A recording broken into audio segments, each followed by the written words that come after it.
Okay. Yeah, I'm getting an echo from you. My mic.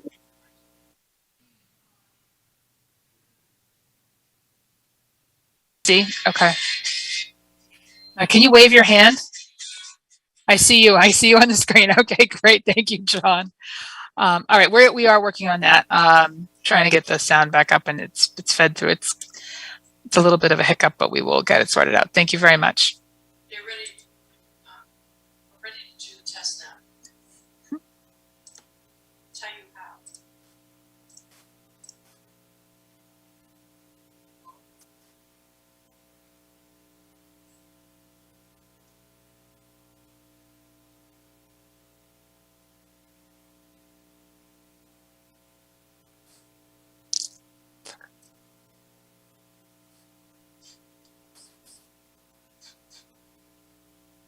The only thing we're clear out right now is Andy.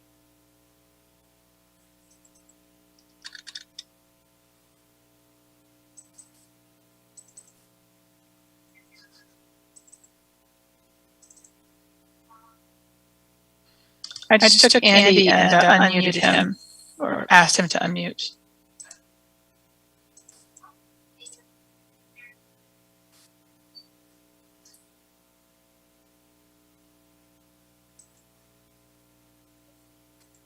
Mr. Sasso? There we go. Mr. Sasso, did you want to test your microphone?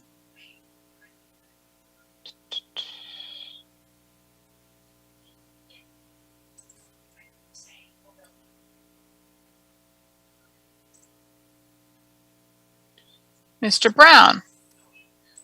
Go ahead, Mr. Brown. You hear me now? Yes, I can hear you very clearly. Do we have a quorum? We have 150 attendees right now. Okay, great. Let's get started. I'm leaving that up to the moderator. I believe we have to allow access. Mr. Moderator, you're muted. Yeah, Mr. Brown, we're waiting to make sure the pack is up and running. We're having some issues with the sound there. So we have to make sure that that's ready to go, but we anticipate that will be just a couple of minutes. So we'll get going shortly. Thank you, Mr. Brown.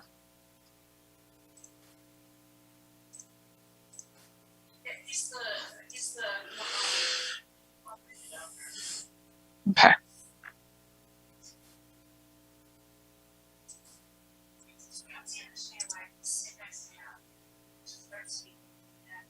Because of the echoing. In fact, we're in the room.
Andy, how are we doing down at the pack?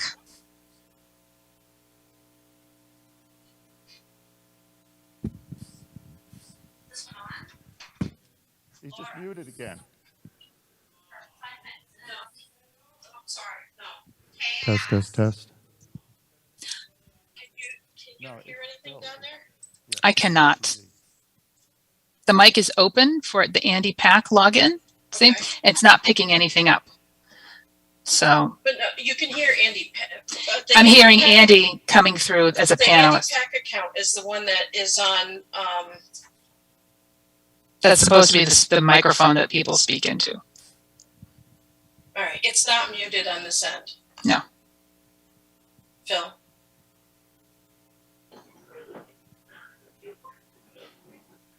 Are you gonna let her speak on your account?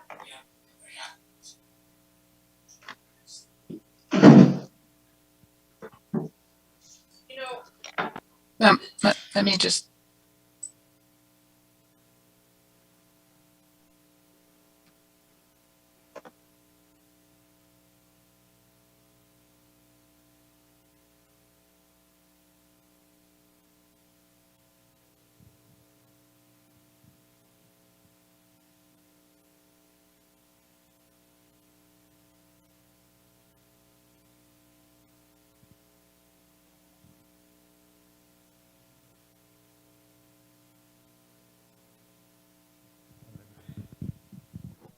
This is a test from the pack. Can you hear me now?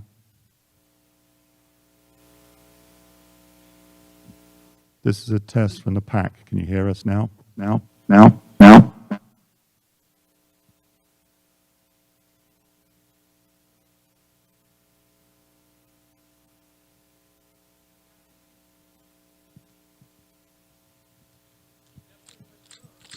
Thanks. Can you hear from the pack? Can you hear? Can you hear? Can you hear?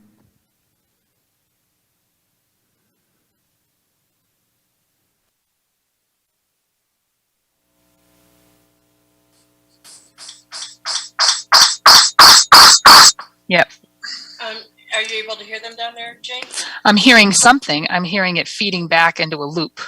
She's hearing it feed back into a loop. She's not hearing the direct thing of Phil Pacino speaking. So the way I understand it, there's two mics down there, the one that Phil has and the one that the attendees use. Is that correct?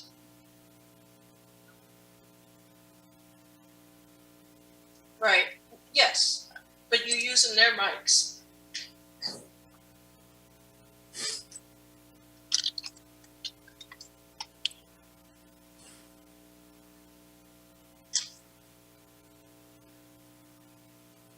You read the chat?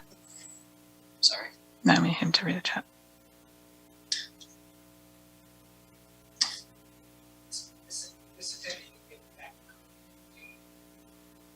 Yep, keep going. Right here, Laura. Because he's a panelist, you can ask him to turn his volume and his video off. Where is he? So that's what I started to say. I was going to send out a message to the panelists asking them to turn off their video. Hi, Jane. This is Andy. You're not hearing anything? I'm hearing you, Andy, from the panelist. Yep. So that's my connection. Yep. The pack has an attendee. Okay. Should only be feeding sound back into the auditorium. The mic feed goes all the way to RCTV, and then they feed that into the Zoom session. So that should be coming in either through Phil in as a panelist. Wherever they have the sound input from the pack connected to. Okay, hold on. I'm gonna check with Mr. Pacino. Okay, go ahead, Mr. Pacino. I have to allow him to talk. Can you hear me? Can you hear me? Can you hear me okay? Testing, 1, 2, 3. You have to be in as a panelist. Hold on. Can you?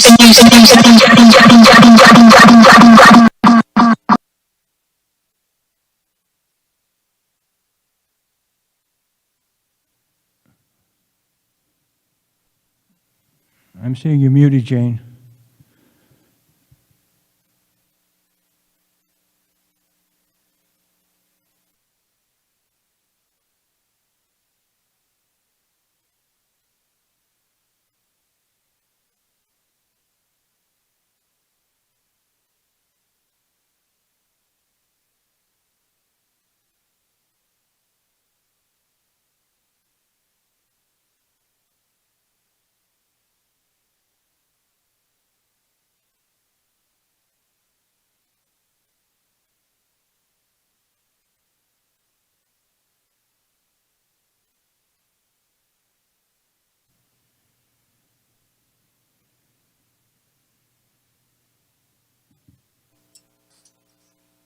Mr. Pacino, if you want to try your mic again. Testing, 1, 2, 3. Testing, 1, 2, 3. Perfect, loud and clear. He came in through the RCTV connection as a panelist, Yep. through Phil Rushworth's login. That's Okay, but it's fine, we can hear him. Yep. Andy, we can hear him. Phil, great job. Everybody, great job. Okay. Thank you. All right. Thank you. For our attendees, nope, that's fine. I'm just going to do a moment just to explain to folks what's going on. Thank you for your patience this evening. We've had a couple of questions in our chat, just to let folks know that in our pack, we have a microphone for folks down at the pack to be able to participate in the meeting, but the sound, we were having difficulty feeding the sound back through. It's actually quite technical, and our partners at RCTV have done a great job bringing this together.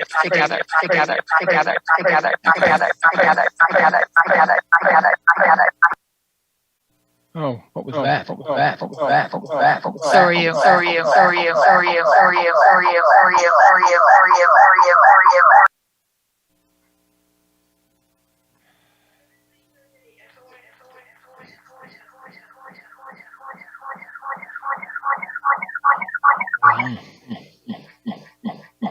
Here.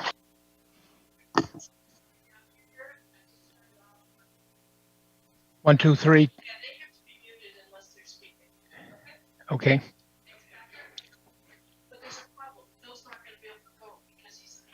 Well, he's going to just tell me the votes from the pack anyway. That's the way it would work. So that'll work out.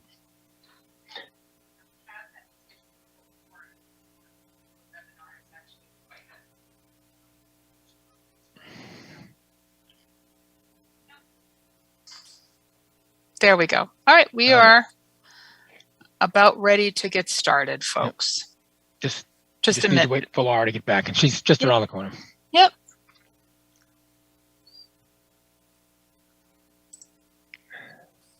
And for some folks, we had questions about what's a panelist and what's an attendee. Our panelists are folks that will be sharing their screens today for presentations.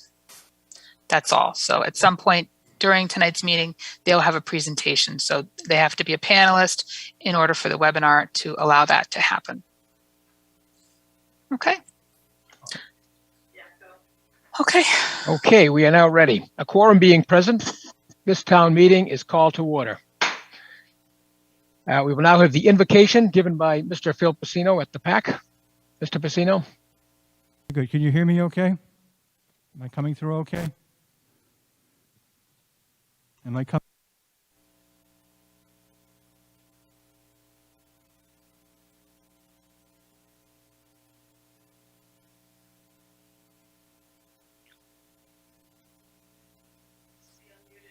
Mr. Pacino? Oh, there you are. Okay. Can you hear me? Yep.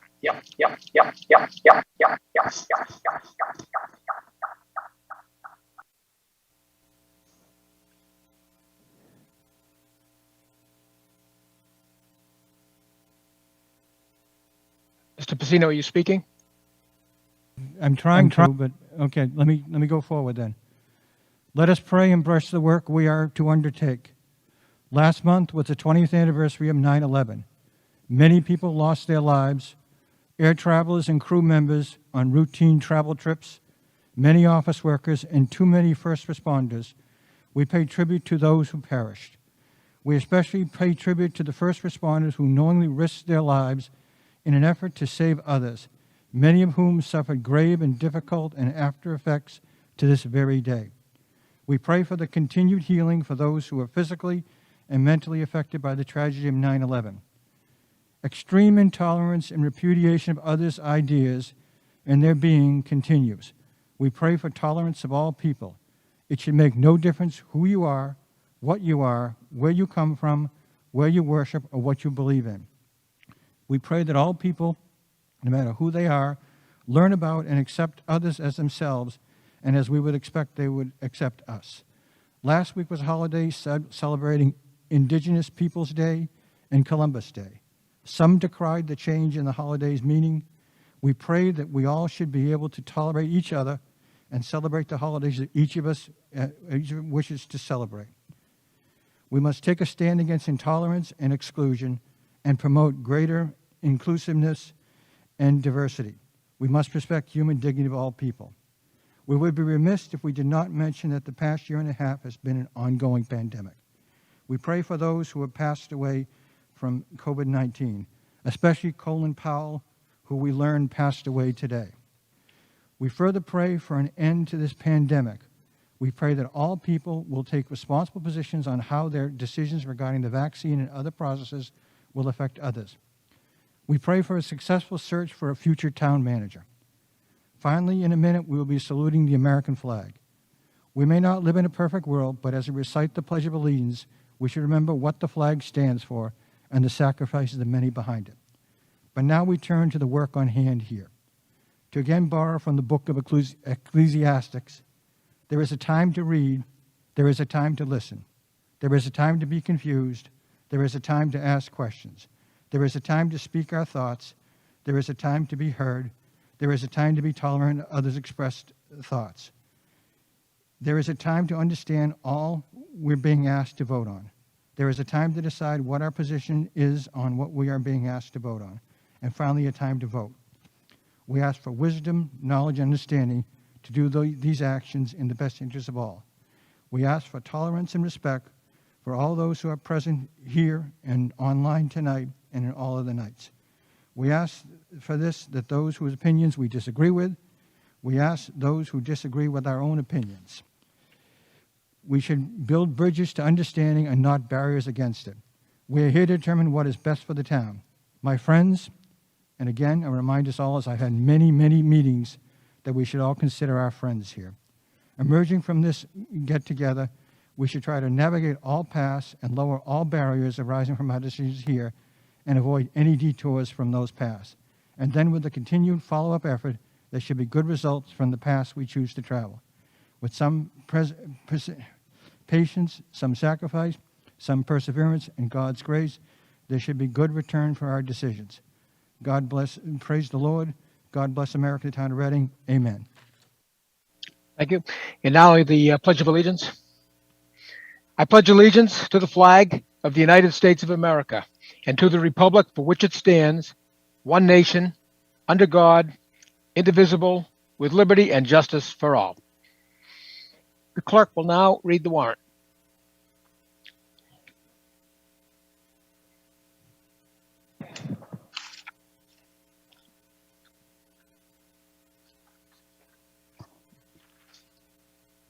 To any of the constables of the town of Reading, greetings. No.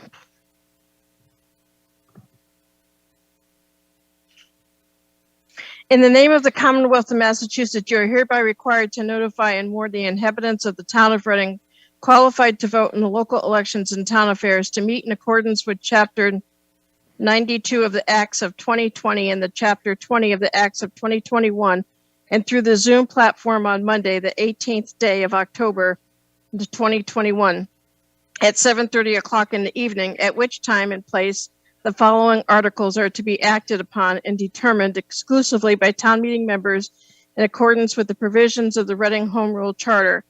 Members of the public may access and witness the deliberations and actions taken on special town meeting in the following manner: RCTV, Facebook, or any local access television. Town meeting members and town officials shall receive a link to join the Zoom video conferencing platform to participate in a special town meeting. Non-town meeting members who are registered voters residing in Reading who wish to participate in a special town meeting must submit a request to participate in to the town clerk not less than 48 hours in advance of the special town meeting. And when submitted this request, a non-town meeting member who wishes to make a comment, ask a question, or otherwise address town meeting could contact town clerk Laura Gem at email and phone number with the following information: first and last name, street address, phone number, email address, and articles he or she would like to speak to, and once verified shall receive follow-up information with specific participation instructions for the meeting. If on October 18th, 2021, the town meeting elects not to hold special town meeting remotely, then the town meeting shall adjourn to Reading Memorial High School Performing Arts Center, 62 Oakland Road, on Thursday, October 21st at 7:30 p.m. in the evening. Ms. Herrick moves that we dispense with the further reading of the warrant. Is there a second? Second. All those, please raise your hand online.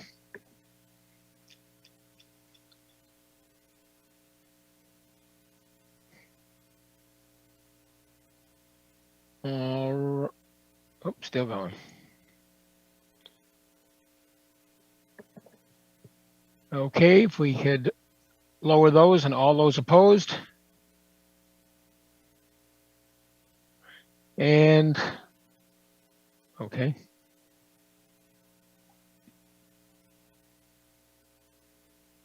Okay, and those opposed? None. Okay, the motion carries. Ms. Jem, return. Phil, can you mute at the PAC, please?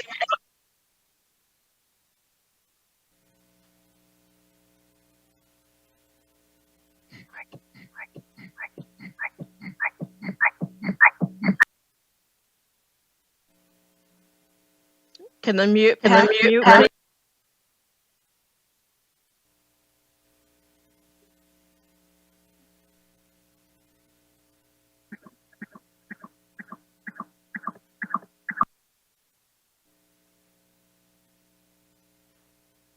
By virtue of this warrant, can the PAC mute, please?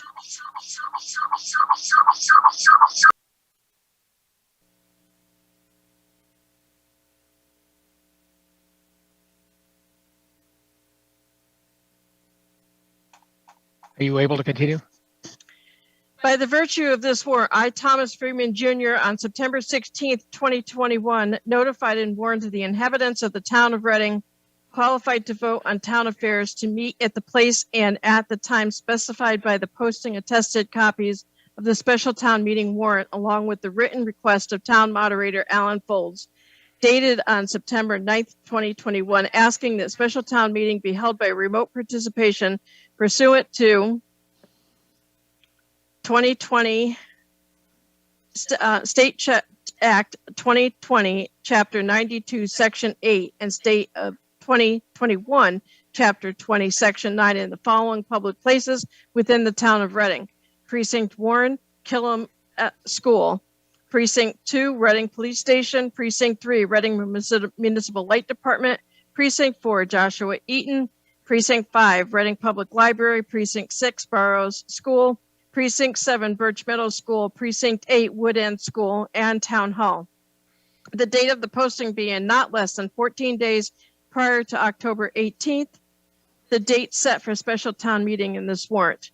I also caused the posting of this warrant in the town moderator's request for the remote special town meeting to be published on the Town of Reading website on September 21st, 2021. Thank you. Now I have just a few opening notes. For the fourth time, we are meeting remotely, and we will be back with this method again in November. With some luck, that will be the last time. We realize that this method does not mimic in-person meetings exactly, but we've worked to make it as close as possible. A lot of work has gone into this, not only for tonight, but since last year. It includes all department heads, other employees from the town, particularly the IT department, the schools, the library, elected officials, and other volunteers. On behalf of the town, I express my deep appreciation to them.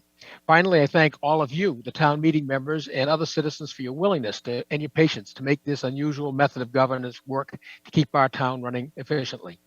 One item of particular importance to many of you is the transparency of votes.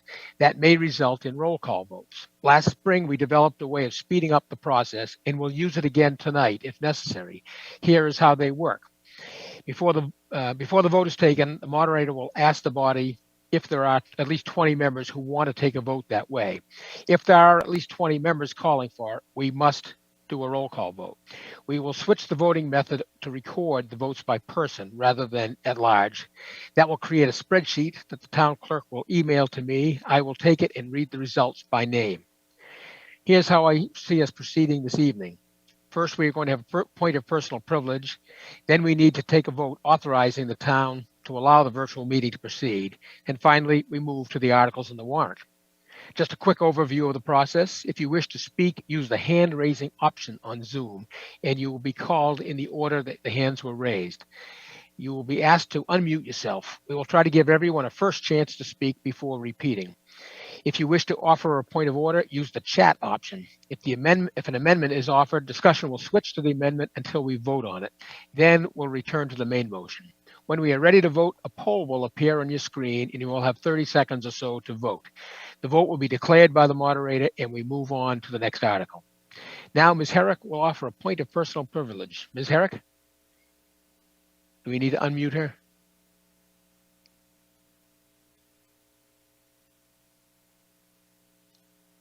I think it's a panelist for now, yeah.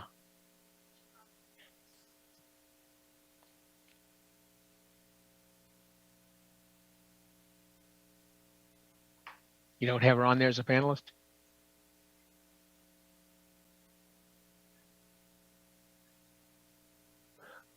Okay, well, okay. Oh, go ahead, Ms. Herrick. Thank you, Jane. Thank you, Alan.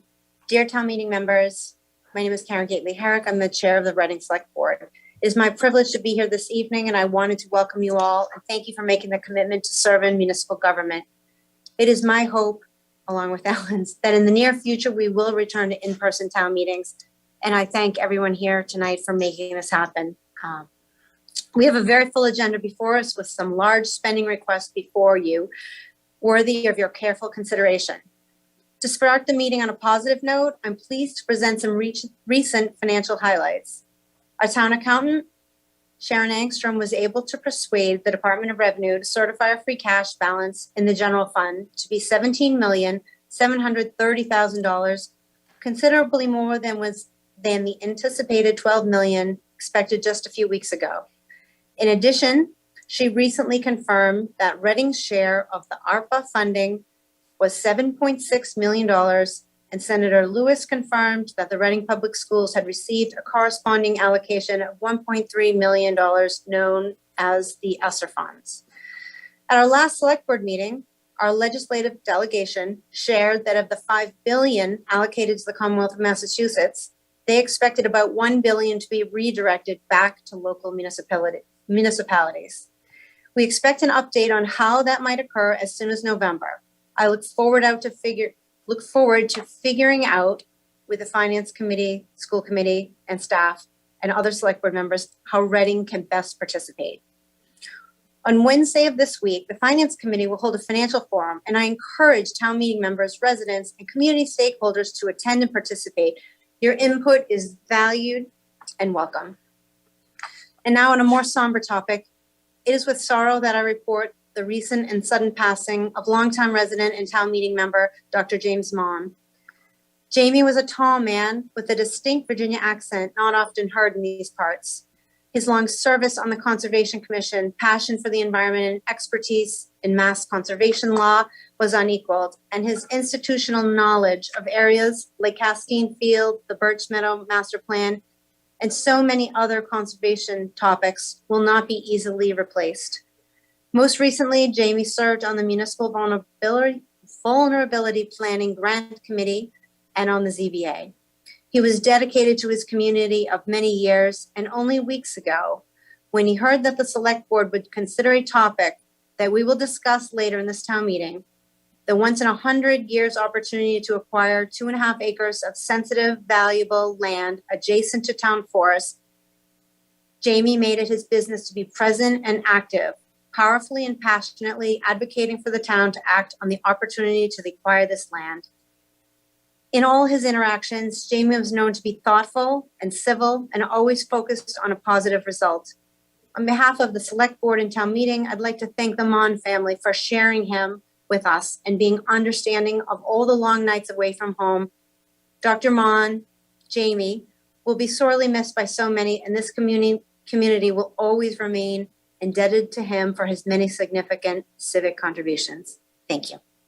Thank you.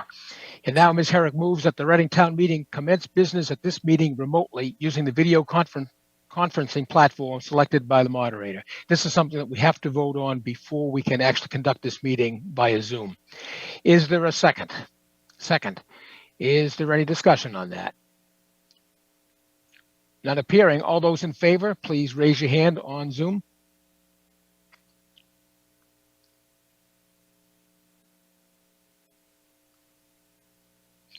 Okay, and we can clear that out.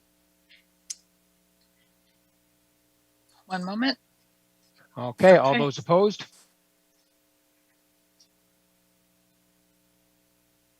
Okay, the vote being 127 to 8, we will conduct this meeting via Zoom. Okay, what brings us to the warrant. Motion under Article 1. Ms. Herrick moves that we move to indefinitely postpone the subject matter of Article 1. Is there a second? Second. All those in favor, please raise your hand.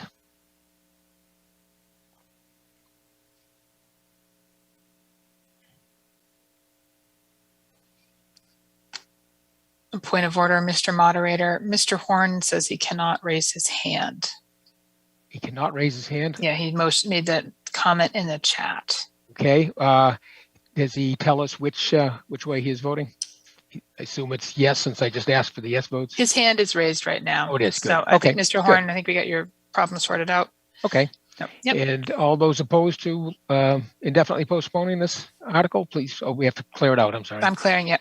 All And right, then all hands are cleared. I failed to ask Mr. Pacino at the PAC vote too. I have to ask him for It's that. in the chat. He said it was Oh, 4 he to did say in 0. the chat. Thank you very much.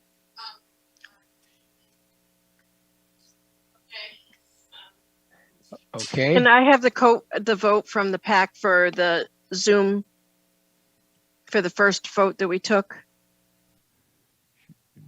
Can you hear me? He's on mute. Can you hear me? I'll put it in the chat. Can you verify that the vote from the PAC is 4 to 0 on the Zoom? Please don't, I need to hear it.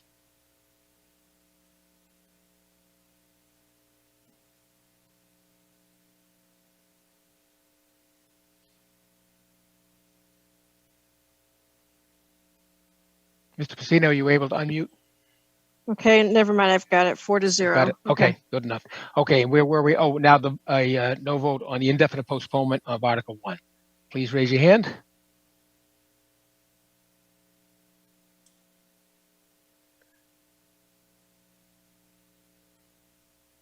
Okay, have you got that? Oh, still going. Have you got that, Laura? I've got 123 to 50. Okay, 123 to 50. The motion carries, and Article 1 has been indefinitely postponed. What is the vote at the PAC? Can you hear me? Can you hear me okay? The vote is 4 to 0 in the PAC. Okay, thank you. Thank you. Okay. Where are we? Instructional. Okay, number Article 2, instructional motions. There's a motion to lay this on the table, and we will take it up later. We do have one instructional motion that we'll take up at the end of the meeting. Is there a second? Thank you. All those in favor of laying this on the table, please raise your hand.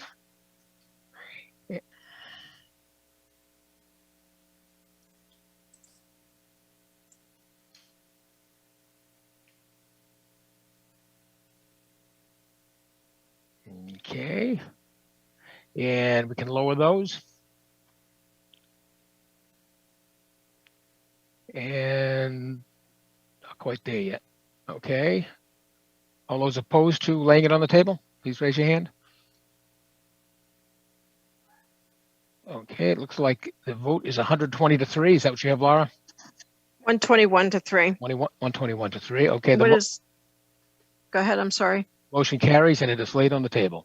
What about the PAC? Oh, the PAC. I'm sorry. I have to keep remembering that. Mr. Pacino, the PAC? Yeah, the PAC vote is 4-0. 0. Thank you. Okay, motion under Article 3. Mr. LaLacheur. Thank you, Mr. Moderator. Hopefully everyone can see this screen. Mr. Moderator, there's a point of order. Okay, let me check that out. Point of order. Okay, just a second, Mr. LaLashire. Mr. Libet, you have a point of order?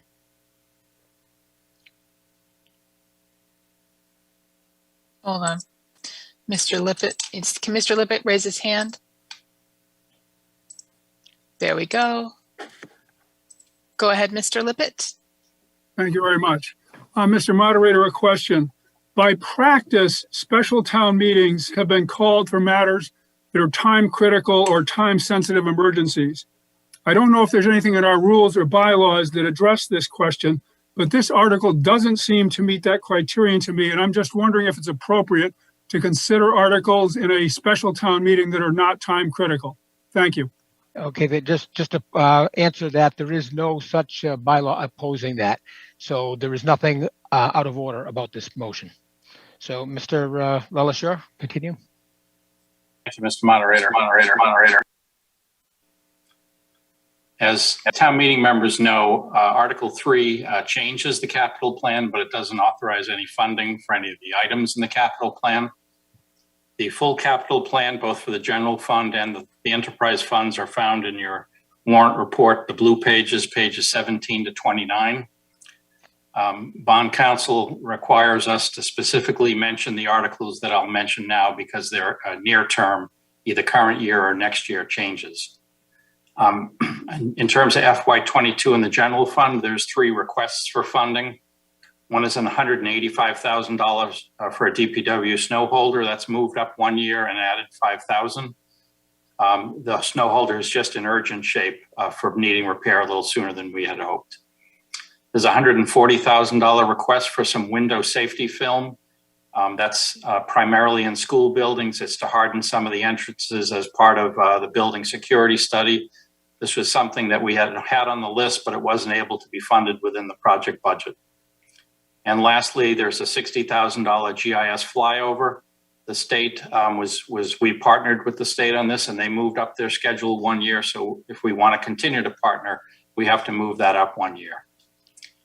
You can see on the slide a summary of some FY23 changes. The full details are both in the motion and the warrant report. There's a few things moved around, and net change is $56,000 added to the capital plan. Tonight, under a different article, you will be asked to vote on the FY22 portion. You will not be asked to vote on the FY23 portion until next year's annual budget. In the enterprise funds, we have $435,000 added to the water capital plan and $250,000 added to the sewer capital plan for the current year. Note that these are asked to be funded at November town meeting, and the reason we did not ask to fund them tonight is because when this warrant was put together, we did not have free cash or the enterprise fund balances certified, so we could not spend money until they were. It turns out now they are. But we're still going to stick to the plan of asking these projects to be funded at November town meeting. You'll certainly hear a little bit more details. And then lastly, in FY23 enterprise funds, right now there's some small changes.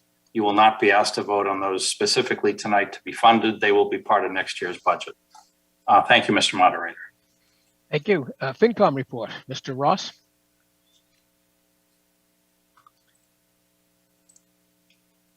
Go ahead, Mr. Ross. Thanks, Gene. Thank you, Mr. Moderator. The Finance Committee recommends the proposed amendments to the FY22 and to FY31 Capital Improvement Program by a vote of 8-0 at our meeting on September 13th, 2021. And as just a reminder, placing these items in the Capital Improvement Program is a prerequisite first step, but in and of itself does not authorize spending funds towards these items. Thank you. Further discussion? We have Ms. Sanfie. Ms. Sanfie? Hi, Michelle Sanfie, Precinct 6. I just had a question. about the security. The $140,000 that we're asking for the window safety film. I don't understand why that wasn't included in the $4.5 million that we appropriated for the security project. Mr. LaLacheur? Thank you, Mr. Moderator. Michelle, that was on a list of things called add alternates. That means if your project comes in at a favorable price, you can get to them. Not all things on that list were affordable under the project. So this is a request. And the other items I should add that were part of the project higher up in the priority were integrated with each other. This is really a standalone that could be done at any time. It could be done tonight by town meeting. It could be done in the future at town meeting. It didn't tie to any other security measure. Thank you. Is there further discussion? Yes, Mr. Ensminger. Mr. Ensminger. Thank you, Mr. Moderator. Dan Ensminger, Precinct 7. Bob, there was a $100,000 item under FY23, Strout Avenue improvements, safer town forest access. Can you shed some light on what that involves exactly? Thank you. Mr. LaLacheur. Thank you, Mr. Moderator. Yeah, that's a proposal that will get more discussion, also depending on what happens tonight at town meeting or at this town meeting, and as part of the annual budget process. But staff had proposed to add some additional parking for town forests down near the old water treatment plant site. If you drive to the compost center and you don't drive any further, you wouldn't get there. There's a locked gate at the end of Stroud Avenue. If you walk, and especially if you take a dog, you can walk right through the gate and you'll see a lot of open space. It looks like for relatively short money, and $100,000 is probably too much, but just to be safe, it looks like with conservation's help, we can develop some additional parking down there again, depending on what else happens in the meanwhile. Thank you. Before we continue, I don't know if this is absolutely necessary or not, but we've done it on the as a precaution. I should swear in our assistant moderator, Mr. Pacino. Are you ready to take the oath of office, Mr. Pacino? Yes, I am. Yes, I am.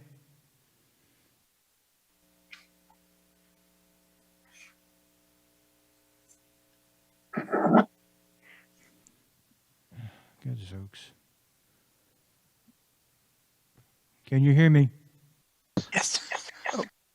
This is going to start echoing without both of us on, but I will give it a shot. Mr. Pacino, repeat after me. I solemnly swear. I solemnly swear that I will faithfully and impartially. I will faithfully and impartially discharge and perform. Discharge my duties. All the duties incumbent on me as assistant moderator. All the duties incumbent on me as assistant moderator. According to the best of my ability and understanding. Repeat that again. According to the best of my ability and understanding. Yes. Constitution and laws of the Commonwealth of Massachusetts. Under the Constitution and laws of the Commonwealth of Massachusetts. Charter and bylaws of the town of Reading. Bylaws in the town of Reading. So help me God. So help me God. Congratulations and thank you for offering. And now we will continue on discussion on the motion under Article 3. Who do we have next? Mr. Lippett. Mr. Lippett. Go ahead, Mr. Lippett. Thank you, John Lippett, Precinct 7. A quick question. Is there anything in this article that is time sensitive so that we couldn't be doing it at our November town meeting that's coming up in just 3 weeks? Why are we considering this tonight? Do we have a response? Mr. LaLacheur. Yeah, sure. John, for the simple matter that this is the way it was proposed, FinCom voted on it this way. It's too late for FinCom to vote on these as if they were moved to the November town meeting. So it was for convenience as much as anything else. We hoped that by doing more in the October meeting, we'd have less to do in November. And, it seemed like a good idea to present a capital plan tonight where there's so many debt authorization requests. So the capital plan is fully updated as of recently. Thank you. Further Moderator? discussion? Oh, Mr. yes, Moderator? Mr. Lippett. I would like to move to lay this on the table so we can focus on the articles that are time sensitive and get them done first to Okay, make sure we get them done. All right. Motion Mr. to lay on the table. Moderator, if I Mr. might, Mr. LaLacheur. this is a charter requirement to have this article, Okay. not the actions within it necessarily, but the article itself. Okay. Mr. Lippert, do you still want to make your motion? Yes, I defer to you, Mr. Moderator, if it's appropriate to lay it on the table so we can take the time sensitive stuff first. I would still like to do that, but if that's not appropriate, I'll defer to your Well, I will recommendation. point out that we need to complete the meeting before any action becomes official anyway, so the order really doesn't matter for what we do. Within this October meeting. Okay, fine, I'll withdraw my motion. Okay, thank you. Further discussion. Okay, one moment. Michael Giacalone. Mr. Giacalone? Hi, Michael Giacalone, Precinct 5. Mr. LaLacheur, on that improvement on Strout Ave, is that going to include sidewalks and things like that so we can keep the pedestrians out of the roadway going in and out of it? Mr. LaLacheur? Thank you, Mr. Moderator. This item of discussion really isn't for October town meeting. It's not a request for October town meeting. But just so you know, the plan is for cars to drive fully off of Grove Street, down Stroud Avenue and into that parking lot, for a dozen or as many cars as that would hold. There is not room to have sidewalks on Stroud Avenue. As you probably know, it's a very narrow road. There's a lot of conservation land nearby, so improvements would, I'd say, be nothing there. Nothing would be allowed. It's really just to get the cars to a safer access point to town forest. Thank you. Further discussion? Yes, Joseph Carnahan. Okay, who was it? I'm sorry. Joseph Carnahan. Oh, Mr. Carnahan. I'm sorry. Mr. Carnahan? Yes, thank you. Joe Carnahan, Precinct 6, and also a member of the Conservation Commission. And I was curious if I can direct the question to Bob here. You mentioned help from conservation. Have you been talking to anyone on the Conservation Commission about Stroud Ave improvements? Mr. LaLacheur? Thank you, Mr. Moderator. Yeah, completely to Chuck Terone and to your chair, Anika Scanlon. Thanks. Okay. Further discussion? We have Angela Binda. Ms. Binda? Sorry, mistake. Thank you. Okay, no problem. Any further discussion? Seeing none. None appearing. All those in favor of this motion, please raise your hand.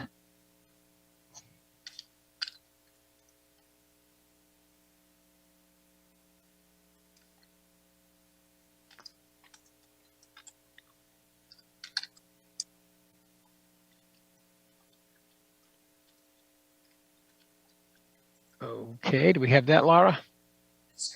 Okay, and now please lower those, and then we will. Okay, I'm lowering all hands now. Okay. Please don't raise your hand right now. Okay, and all those opposed, please raise your hand.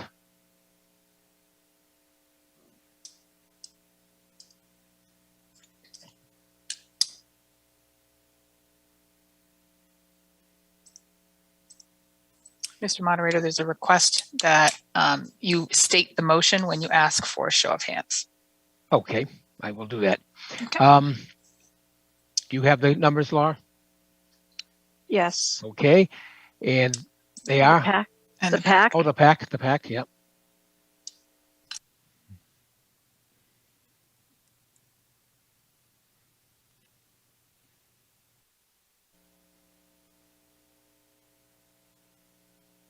Okay. I am not hearing. Mr. Pacino, can you hear us? Yes, yeah. 2 in favor, 1 against. 2 in favor, 1 against. Okay. So the vote is 112 to 16. 112 to 16, the motion carries. Okay. Business under Article 4, Mr. LaLacheur.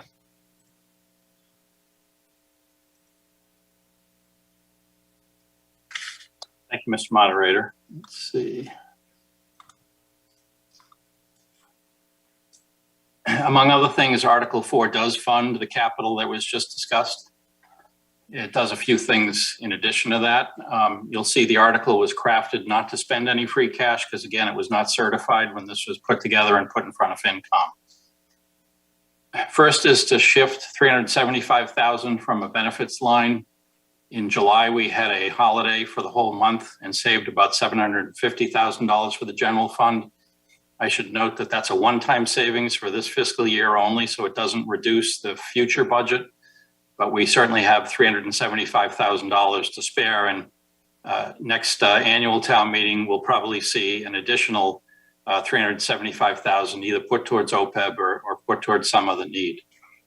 Article 3, as just mentioned, was a request for $385,000 of capital. Next line item, there's a great need in today's world for a pay and class study for non-union employees. The request is $40,000. This hasn't been done for about 10 years. And just to be clear, this would be for the next town manager to implement. It's up to me to fund some amount of changes needed, I think, in the next year's budget. But this would just get the data, and the next town manager will be given the data and do whatever he or she chooses to do.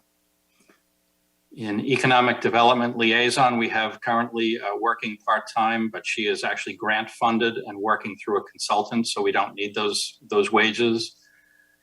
Those wages, the $15,000, would be helpful and will be helpful if approved to move to economic development expenses. As you've heard, there's a lot of activity in the downtown area, and the town can certainly assist some of it. For instance, the Business Improvement District might be one topic that comes up. Sadly, our need for veterans benefits assistance is also lower this year so far.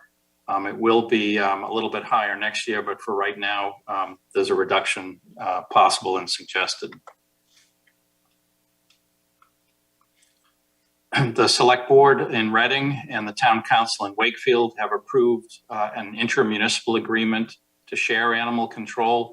I should note that the Reading Select Board needs to take a final vote because Wakefield made some small changes. But this change would remove $30,000 of wages from public safety, a civilian position, and put $25,000 of that back into an expense line in order to have this mutual arrangement with Wakefield. And lastly, we have a street and traffic lights budget that is also not needed all the funding. So there's $20,000 that can be reduced. So again, the net result of all these decreases and increases, the net result is zero. And that's, again, because we did not have any free cash that we could rely on. There are no budget changes in the enterprise funds. As I mentioned, some of the capital items, because we did not have free cash and the enterprise fund balance is certified, were delayed until November. So that's all I have on Article 4, Mr. Moderator. Thank you. FinCom report. Mr. Ross? Go ahead, Mr. Ross. Thank you, Mr. Moderator. At our meeting on September 13th, 2021, FinCom voted 8-0 to recommend this article to town meeting. Thank you. Further discussion on the motion under Article 4. Mr. Brown. Mr. Brown. Go ahead, Mr. Brown. Thank you. Can you hear me, Bob? We can hear you. Okay. With 3 planners, why do we need one more additional? Sorry, could you repeat that, Bill? We have 3 planners, I believe, right now. Why do we need one additional? I'm not sure where you're drawing that conclusion, Bill. I'm asking actually to move some wage money out of economic development and into expenses. So it has nothing to do with a planner or adding staff. It's going the other direction. Okay, thank you. Okay, further discussion. Seeing none, Mr. Moderator. Seeing none, are we ready for the vote? All those in favor of the motion under Article 4, amending the... Alan, there's a message in the chat. Point of order. Oh, point of order. Thank you very much. All right, let me just take a look at it. Point of order question. It is possible for non-town meeting members to ask a question on any of these motions. I asked because Ms. Scanlon, the Conservation Commission chair, was wondering if she could have commented in response to the question about Stroud Ave. Yes and yes. Any appointed member of a town body has the same right to speak as any town meeting member on the subject that they are appointed for. Non-town meeting members and non-appointed residents of town can also speak after all town meeting members have had their chance to do so. Okay, all right. Was there any more discussion on that? Yep. Is there more out there?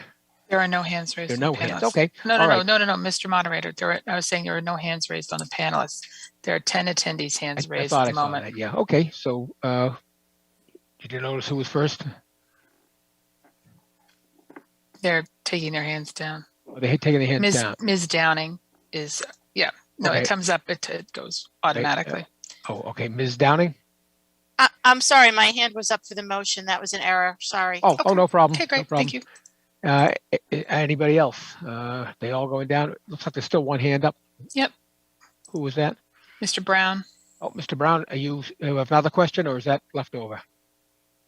It's left over, sorry. Oh, no problem. Okay. Okay. All right. All those in favor of the motion under Article 4, which amends the FY22 budget, please raise your hand.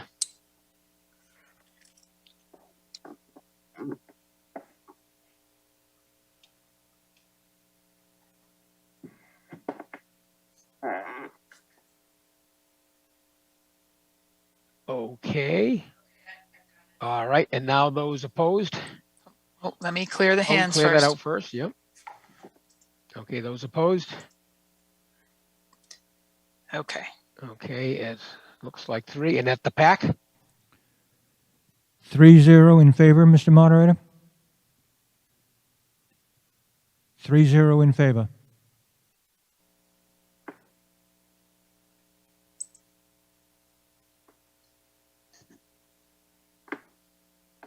Mr. Pacino?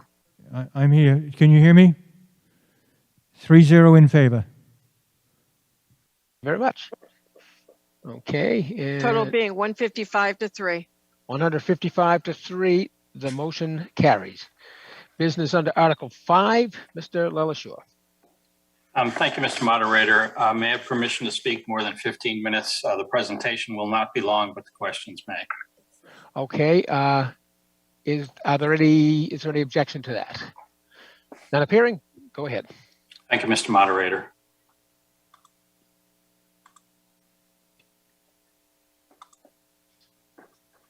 Article 5 requests $5 million.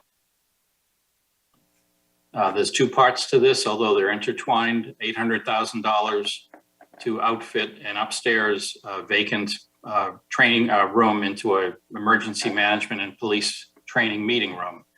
And the second part to spend a little less than half, $700,000 on public health and Reading Coalition office space renovations. And this presentation will go into details on each.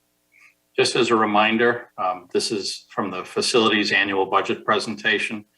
The new police station was actually built 23 years ago. How time flies. It's had no renovations since then. In 1998, when the police station was built, in order to stay within the budget, the large room upstairs was left unfinished and it was dubbed the expansion room and said to be used for future use. It is a very rough space. The walls are not finished. The ceiling is open. It is not a dangerous situation. The wires are capped, but it is certainly a very rough space. When the town and school building security project, as well as the dispatch center renovation, were ongoing for the last 18 months, it gave us a really good chance to look at the building usage and plan for that future. To backtrack a little, in 2006, the then Arcasa expanded the scope of traditional policing and became what is now a nationwide industry model. And then last spring, a town meeting approved one of the town manager's ideas to include public health under the wing of public safety. And just to be clear, it is not under the wing of the police department. It is a third organization: fire, police, and public health. And then a town meeting graciously also added a mental health position for the police department. Mr. Lelashore, somebody has just asked if you could go back to the previous slide for just a second. Certainly. Okay, thank you. So here's the police station. Okay. Okay, thank you. This is the coalition's office. Erica and Crystal share an office, and that's in the secure portion of the police station of the building. Any need they have for private discussions, whether it's in person or on the phone or on Zoom, almost always requires one of them to leave the office. The new mental health position ideally would work with Erica and Crystal, and there's just no way to fit that position into this office, so they would have to find another space somewhere within the building. Public health is currently at Town Hall in a large room that's also shared under Jean Delios by Community Services and Community Development. This right here would be where the Public Health Director would sit. This is a better shot of it back here.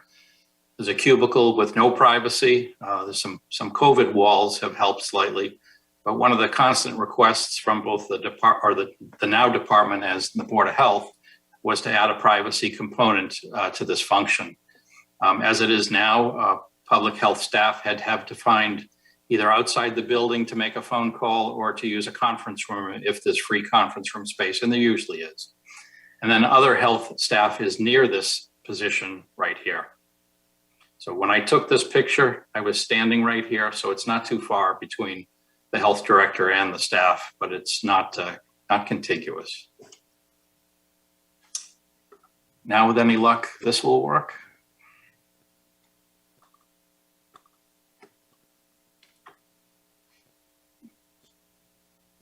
No, I'm gonna have to do it a different way. I want to show you some plans of the building itself.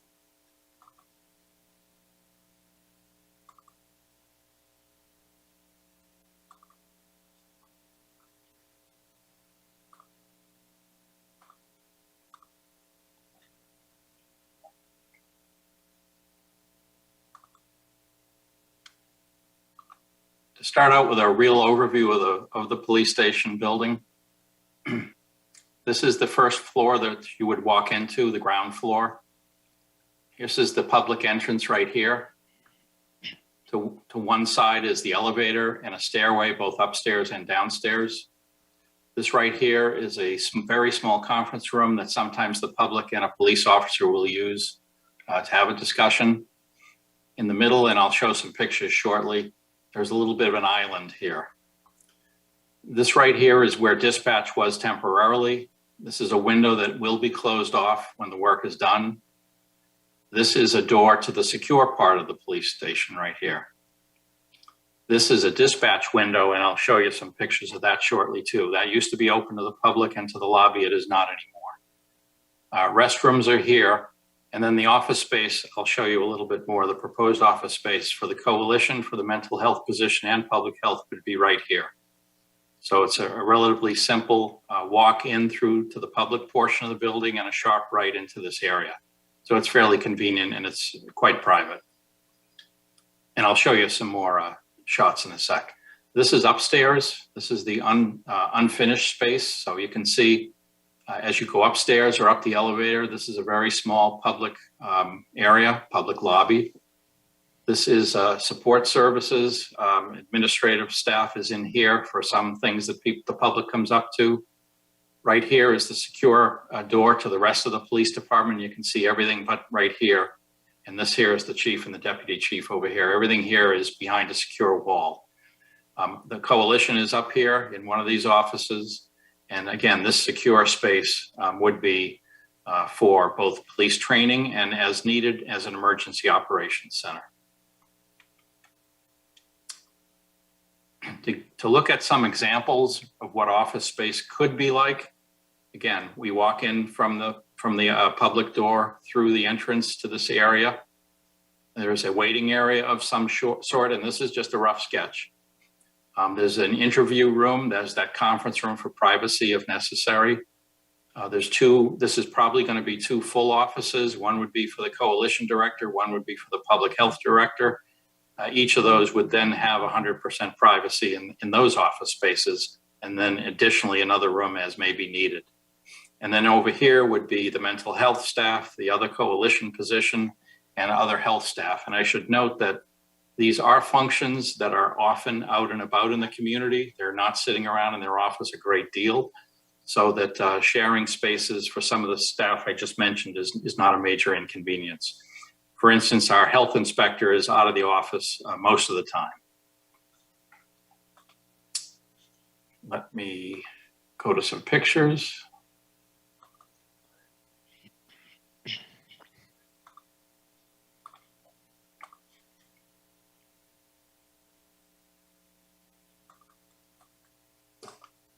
This is a picture of the lobby as you walk in the island, as I mentioned, the secure door. And you can see to the right, there's a new wall behind the dispatch window. There's a 3-foot ADA clearance space, but neither dispatchers cannot see out and the public can no longer see in. You have to ring a bell to get service.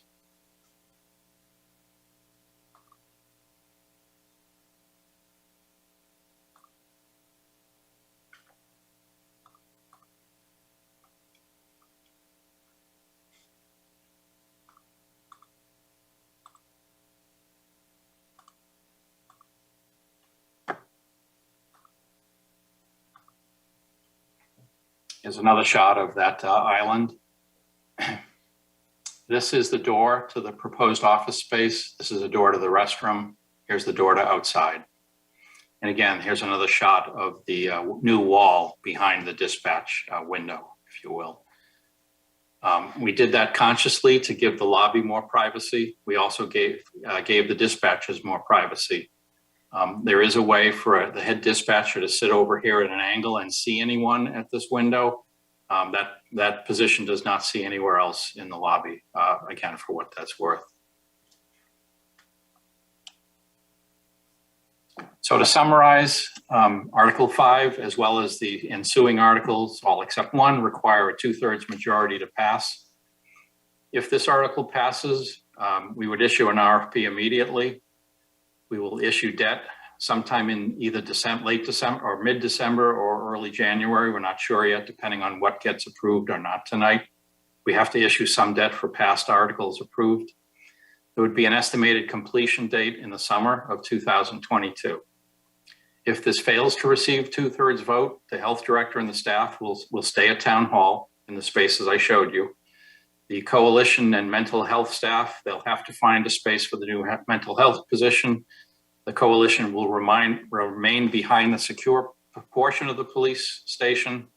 And there will not only will there not be integration between all these staffs, there's very little privacy. And again, being in the secure portion means that staff generally has to meet people at another location, not in their office. And then down the road, the Emergency Operations Center will remain as it is in the public portion of the building, but they will need some equipment upgrades within a few years. And I believe that's all I have for my presentation, Mr. Moderator. Okay, thank you. Now, FinCom report, Mr. Ross. Mr. Ross, right there we go. Go ahead, Mr. Ross.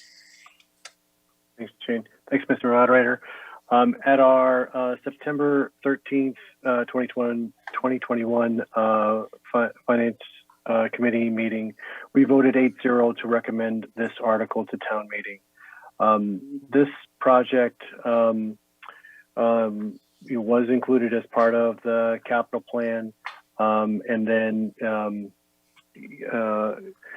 the other parts that we discussed, as part of our September 13th meeting, and ones prior to that,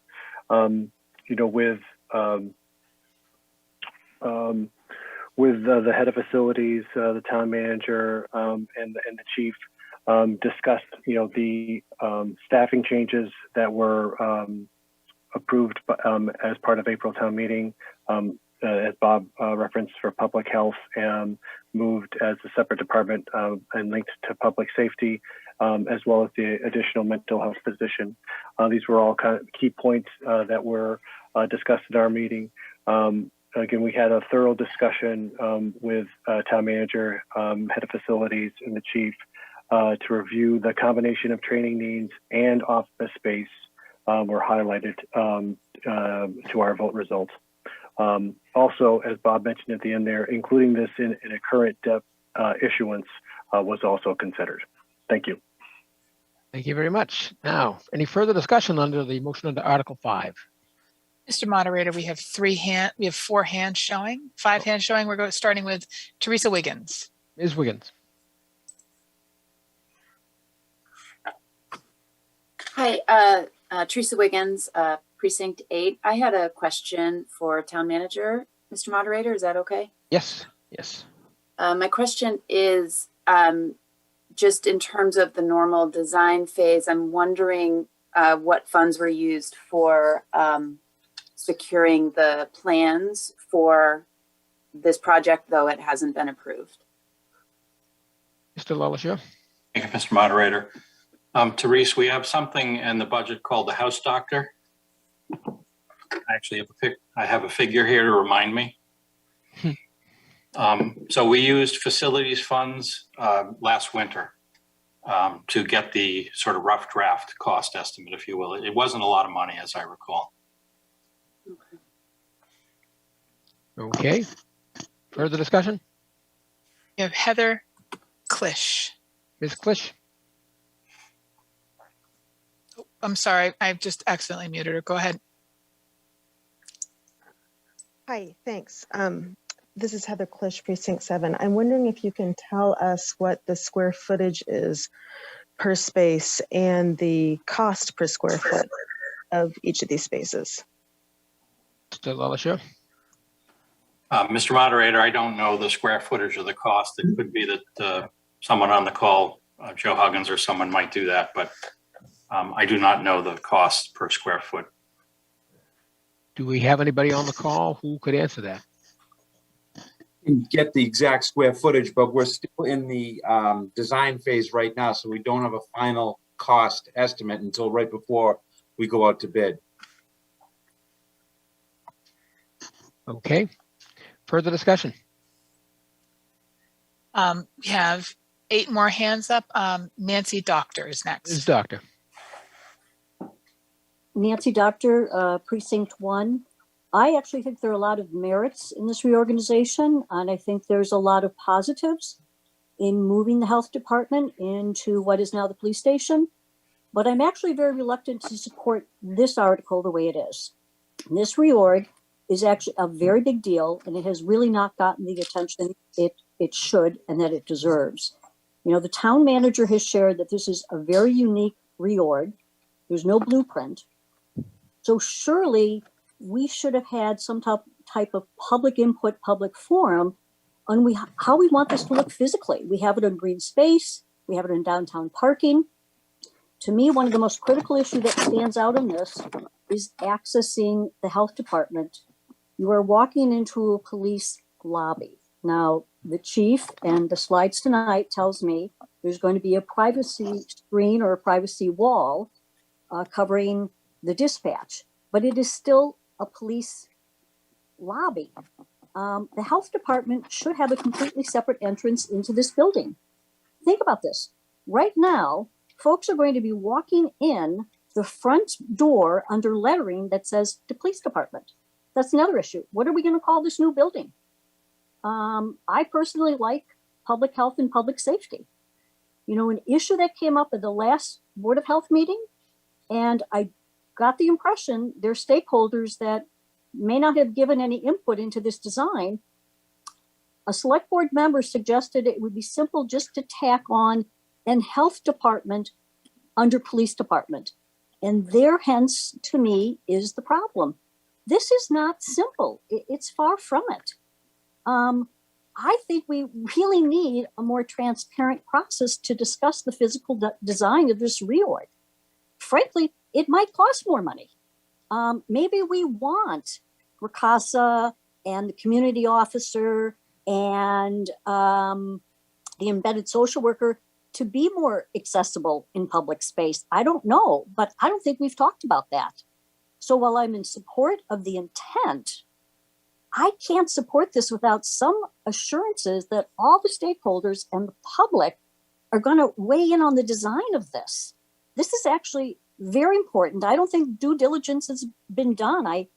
I actually think it lacks the vision that was promised to us when the reorganization was first presented. So I'm reluctant to support this. Thank you. Okay, thank you. Mr. LaLacheur. Thank you, Mr. Moderator. Let me just quickly share a screen again. In terms of, I'll just first start with the separate entrance.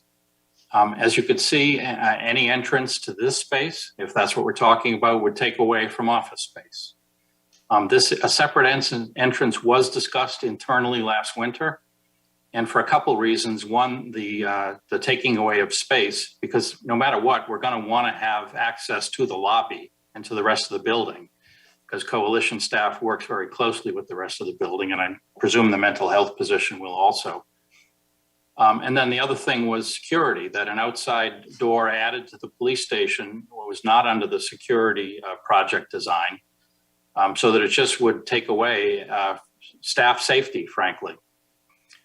In terms of, let me stop sharing the screen. In terms of some of the other things you mentioned, Nancy, and I know I had a chat with the chair of the Board of Health after the meeting you spoke at. Renaming the building is probably under the purview of the select board. I'm not really sure. It's not happened in my time here, but no one has any objection to that. I think it's a fine idea. If it houses more than the police department, it should be renamed. And again, that should be. But if it's going to be located with the police department in this building, it has to be in a public space. I think you'd agree with that. And the public space in this building is very limited. The only alternative to adding more space or having different space that I can see would be to move the boundaries of the building out, which would be a significant cost increase, and take away from some of the outside parking. So this seemed to be the most cost-effective way to integrate the staff, which we really do appreciate folks adding, especially the mental health position, a little sooner than we would have asked for it last spring. But it seems crucial for this effort to succeed to have public health staff, the mental health position, and the coalition staff to easily and often see each other and talk to each other on a regular basis, and to have that be available in a public space.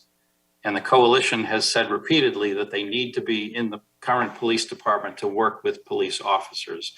We don't have a mental health person yet. I assume that they're going to tell us the same thing. In terms of a public process, this did go through a FinCom process. The public is always welcome. No one came, or at least few came and made very many comments. And until the recent Thursday night Board of Health meeting, I had not heard anyone in public mention a separate entrance, or I would have been able to provide more information to the Board of Health for that evening. So hopefully if I've addressed all the things that you asked about, Nancy. Okay, further discussion? And Landry. Ms. Landry. Thank you, Mr. Moderator. First, I'd just like to say that Bob is to be commended for the work he's done on the reorganization of the health department and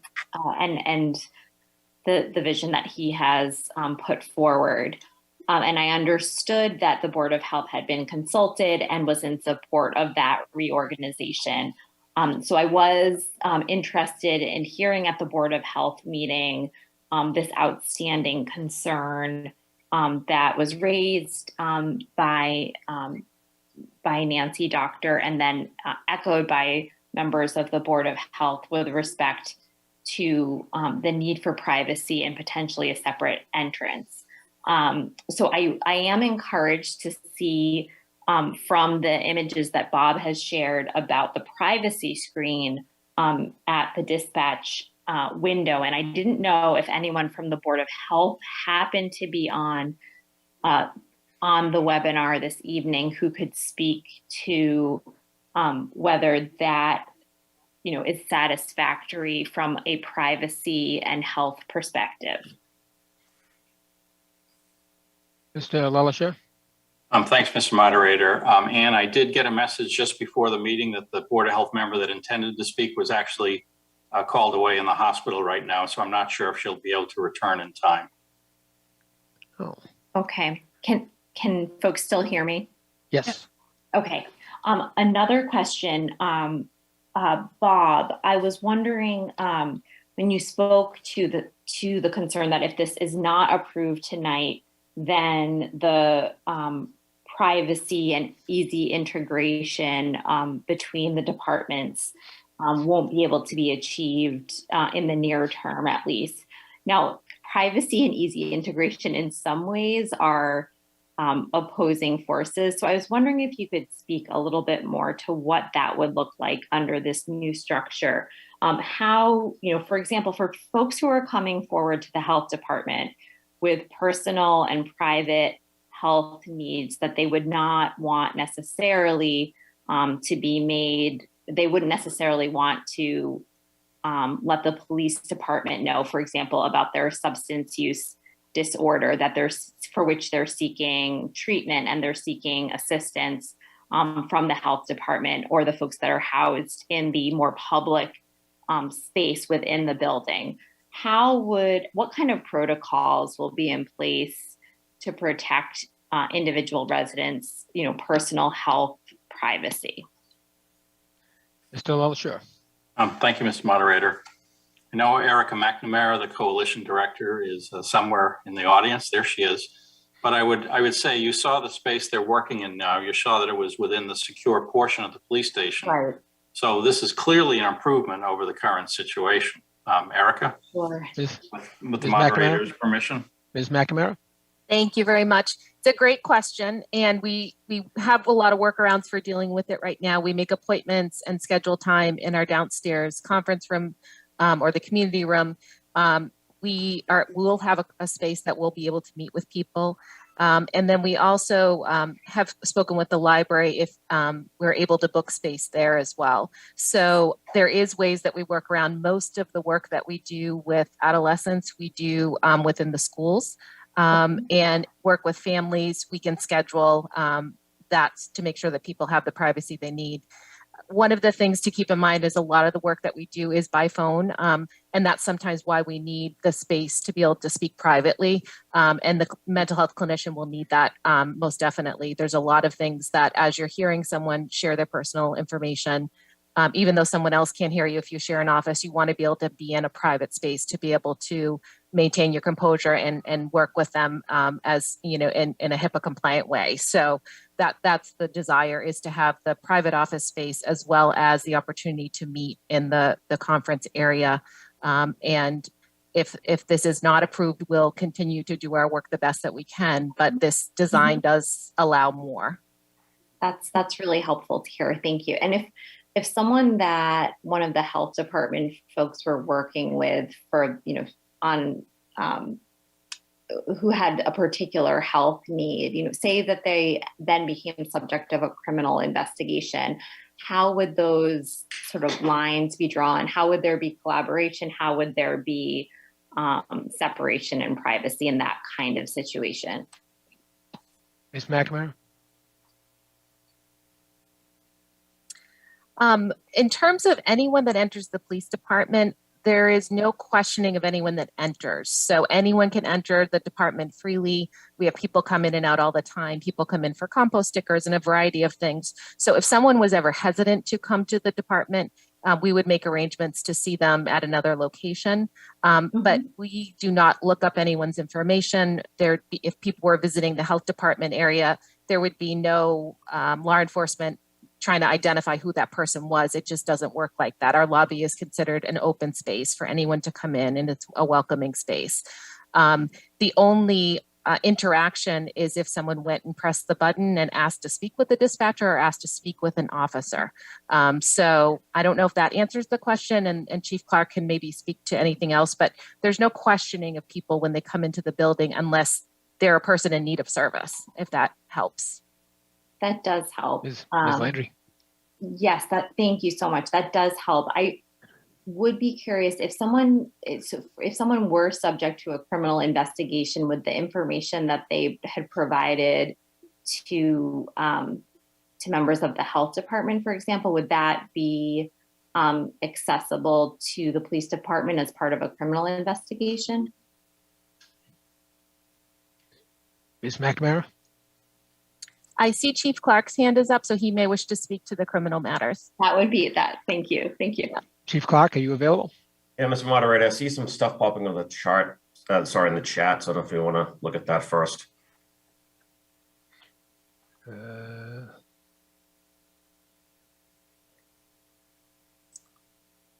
Okay, the point is taken. We are veering a bit from the space. That's not that's a good point.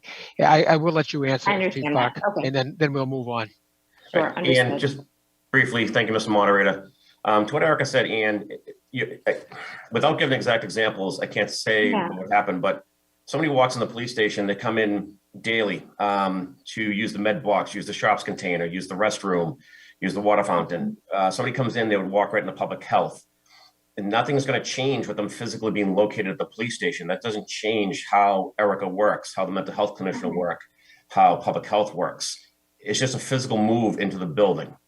And where the lobby's set up, the person could walk right in and come out. We don't like accost anybody coming in the lobby. People come in and out all day long unless they actually come up and ask us for something. And even then, if they come up and ask us to speak to Erica McNamara, we don't grill them and interview them and say, why do you want them? We call to Erica and say, hey, there's somebody here in the lobby for you. So nothing's going to change procedurally that's already been in existence for years anyway, if that kind of answers that question. Okay, thank you. Now we should move on. Are you all set, Ms. Landry? Yes, thank you. Okay. Further, Mr. Moderator, could I just follow up to address the question about sharing of information? In terms of computers, we would still have okay, make it very quickly because we are off subject a bit, but go ahead. Yep. Just in terms of the coalition would not have access to the health department computers, and the health department would not have access to the coalition computers and the police materials. So those would continue to be separate and maintain their privacy as they already do. Thank you. Further discussion. Alan Beaulieu. Mr. Beaulieu. Mr. Moderator, thank you, fellow town meeting members. I would advocate for the passing of Article 5 by town meeting. I think this demonstrates to the citizens of Reading that public health and their mental health are important. Plain and simple. Thank you. Further discussion. Jonathan Barnes. Mr. Barnes. Thank you, Mr. Moderator. Can you hear me okay? Yes. Okay, Jonathan Barnes, Precinct 5. Thank you. I don't have a question or a comment regarding the substance of the motion, other than to say that I do support the concept very much. But I do have a question about the funding explanation. I noticed in the content of the background that the only reference to the amount of the funds for the renovation of the space that we're talking about simply said these costs are all in. And I take it from the discussion that means that they had been referenced before. I unfortunately have forgotten the discussion. So I just wanted to comment and just ask that in all other motions that I've seen relative to funding motions or requests, that the amount of the funding requested is somewhere contained in the content of the explanation in the background, and it may have been in the outline or subsequent information, but I missed it or didn't see it, so I just asked it in the future that it be included. And I would also just ask if someone, Bob, perhaps can explain to me, I heard reference to the fact that it was previously contained in the capital plan, but I didn't see it and it may be there, so I'm just curious if someone can explain that. The only thing I saw was a reference to funding at the police station, and maybe it's in there some other way, starting in, I believe, FY23, starting at $180,000 and subsequent years in that approximate amount for 10 years. So can somebody explain to me how this is contained in the capital plan? Thank you. Mr. LaLacheur. Thank you, Mr. Moderator. I'm going to say a few things that might answer your questions, Jonathan. First, very clearly, hopefully in the motion that you all received, there's $1.5 million spelled out. That is absolutely a requirement. In terms of the warrant report, I could have done a better job under Article 5, but on page 3, there's a list of police station improvements for $1.5 million.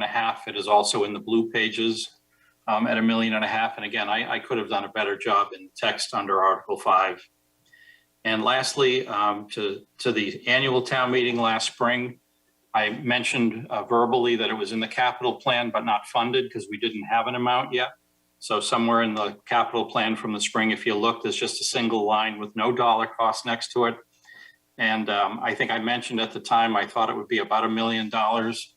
And my estimate was based on the fact I wasn't sure how much the facilities department could do work in-house. We have an amazing facilities department. If you walk in and through the schools often enough, you'll suddenly see new classrooms the town meeting didn't know anything about, or new spaces. And that's our facilities department. Some projects, for instance, up in the Scatini Library right now, I was there for a recent school committee meeting and for a coalition celebration. And there's a new room suddenly that's appeared within the library. So our facilities department has a lot of talent and ability, but these two spaces, both the expansion space and the office space, were just beyond their reach. And so therefore the cost of $1.5 million, rather than the $1 million I referenced last spring and had hoped for. Thank you, Bob. I appreciate the explanation. Thank you. Further discussion? We still have 7 attendees wishing to speak, and Mr. Pacino. Mr. Pacino? Okay, we have 2 speakers who wish to speak here. We have 2 speakers who wish to speak here. 2 speakers who wish to.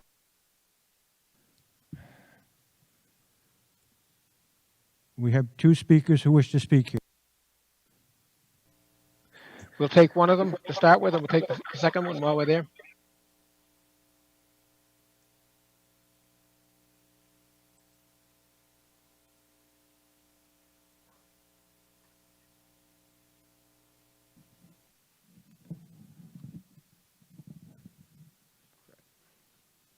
Sorry. Can you hear me?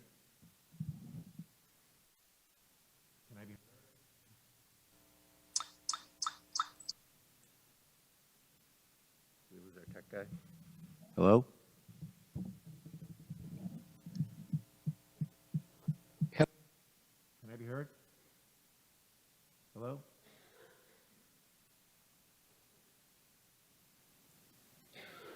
Hello?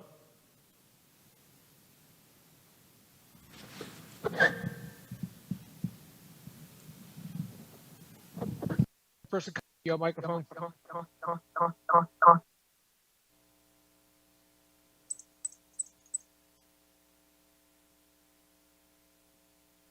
Can I be heard?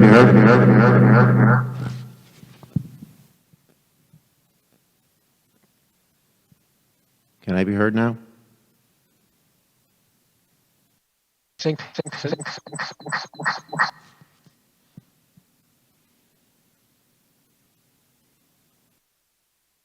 Hello?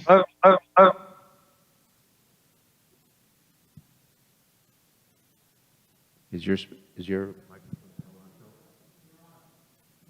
Am I on? Okay, Steve Herrick, Precinct 8. I have a couple questions. Some of my questions have already been addressed by previous town meeting members, but there are a couple of things I did want to just dig on just a little bit. So I just want to make sure I understand. Do we know when this was actually originally included in the capital plan? Has it been there for several years? I know we had a smaller amount, and Bob, you said did we lose them? Yep. Can you hear me, Alan?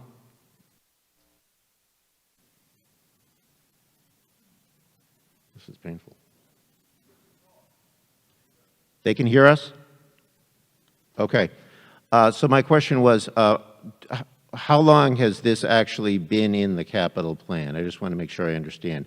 And for how much was it in the capital plan originally? Did you say it was in there for, you'd estimated $1 million? Mr. Moderator. Steve, it was only added to the capital plan last spring with the request to move the public health department under public safety. And I verbally gave a number, but we didn't have enough of a number to put it as a figure in the capital plan. So it was just a line item with no specific funds identified. So when I look at the dollar amounts, and I know that you said you didn't have specific information about the square footage, it looks to me, I was kind of trying to ballpark it, it looked to me like we were looking at renovating somewhere in the neighborhood of maybe 1,500 to 2,000. Okay, Mr. Pacino, is there someone else in the back who wanted to speak?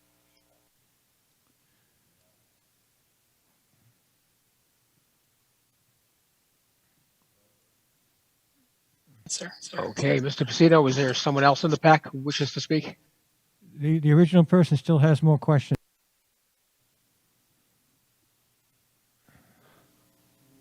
Can you hear me? Hear me?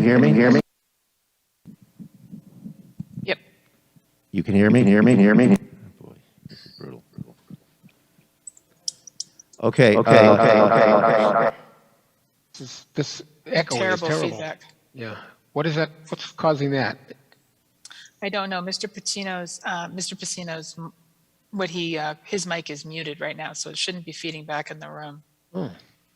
Try again, Mr. Herrick. Okay. I guess my question was going to be, $1.5 million. Well, first off, the first one observation is I've read this article about 8 times now, and I only see $800,000.8 million reference. And if I'm missing it, it's because my glasses are ineffective. But I think there's a miss here. But my larger question has to do with $1.5 million for what looks to me to be somewhere between 1,500 and 2,000 square feet, not of build, but of renovation. It just seems like a very, very high number to me. It comes in, depending on how you calculate it, between $750 and $1,000 a square foot. I'm wondering, is there additional resources that are being added that are pushing this up? Where did that number come from? I just want to understand what we're actually voting for here. It just seems like for 2-room renovation, it just seems like a very, very large number. Is there anyone, Mr. Huggins, available to maybe give us some information about how that number was arrived at, since we don't actually have an RFP yet? Mr. LaLacheur, did you have an answer? Yes. I have some of the answer, and then Joe can certainly step in. Steve, it's just short of 2,000 square feet in the 2 spaces combined. So your $700-ish numbers about right for each. Again, the renovation upstairs in the unfinished space, it is very, very raw. There are not finished walls. There's insulation that is needed to be added. There's an HVAC system that needs to be extended. So it's in very, if you will, unfinished and raw condition. And that's where, slightly more than half of the money is needed, $800,000, because the work inside the room is minor. It's really to finish the room and then to add some desks, some tables, some chairs, some technology. And then downstairs, it's the opposite. The room is quite finished. There's power, there's HVAC, and so on. But there's interior construction needed. There's walls. And then the walls need to go to the ceiling. That changes some of the fire code. So it's a job. And then the figures given to you include quite a bit of contingency, because as we all know, with the markets right now, sourcing and pricing is variable. So the figures were added, a good contingency fund to make sure it would work. This is not work that you can stop at some point and say that's close enough. This is really work that needs to be completed. Joe, I'd certainly welcome any additional comments if you have them. Mr. Huggins?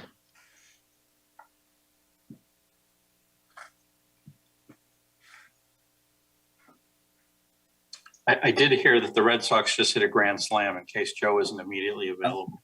I'm here. The 2 spaces, like Bob just said, do include a full fit out of furniture, fixtures, and equipment. And there is quite a bit of technology going into, especially the 2nd floor space, the expansion space build out, as well as, tying into the emergency generator at the police department, because if this is going to act as an emergency operations center, this has to run continuously in an event. And I'm sure everybody's been hearing a lot of the construction costs have gone, through the roof, material prices because of supply chain issues. We're seeing this across the board on different projects that the cost to build has gone up substantially. Okay, thank you. We had another speaker in the pack, Mr. Pacino.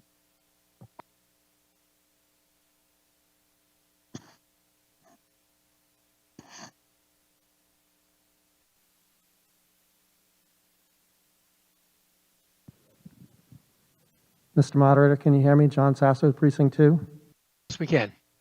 Thank you. So I just want to start quickly, if I may, with a quick take more of a 100,000-foot view of what's going on tonight, specifically related to this article, but also all of the capital and expenses that we're voting on tonight. I just want to take a moment to set some context and then provide some specific comments and ask some questions. And I hope it's allowable to talk about them at this point because it's really all related.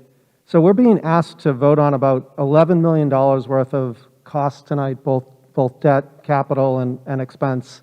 And certainly some of those costs are allocated to different accounts. And one of the questions I have as we look at all of these is the prioritization. Where have these all come from? So I'm certainly going to continue to ask on each of these that same question. And as far as this article is concerned, I think it was explained pretty well. We did obviously in April vote to approve of the town manager's recommendation to move the health board and also to add in the additional position. And so I certainly do, from that perspective, support providing the infrastructure and support that those departments need to be more effective.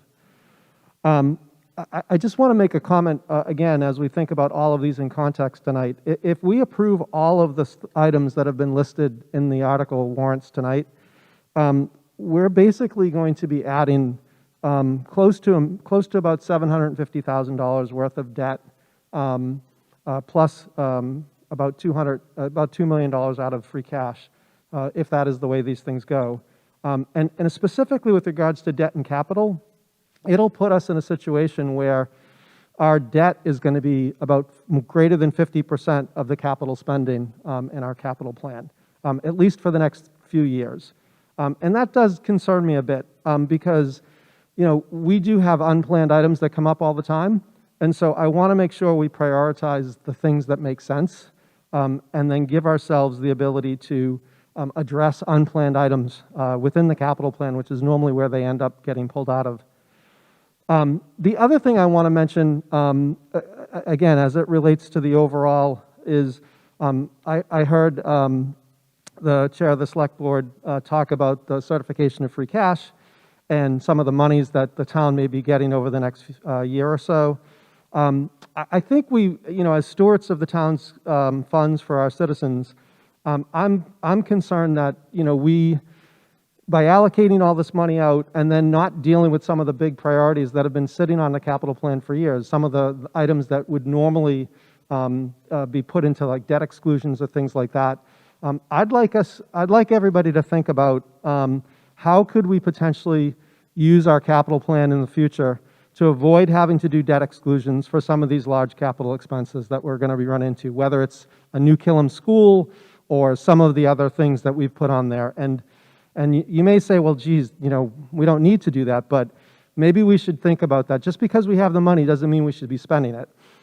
We should try to find ways to be more effective with it and look at other alternatives and options. So I just want to, on that note, just make sure as we're going through tonight on these articles, think about this in context. Where is our prioritization? It's great to have the capital plan and be able to look in there, but sometimes it's not always that easy. There was a couple questions already about, well, where was this and where did it come from? I'm certainly going to raise some of those questions on some of the other articles as well.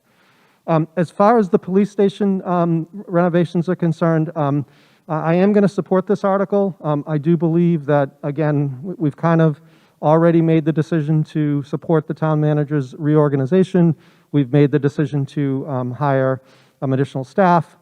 So I do think providing the infrastructure and the support they need is really important. So this one I do believe is good.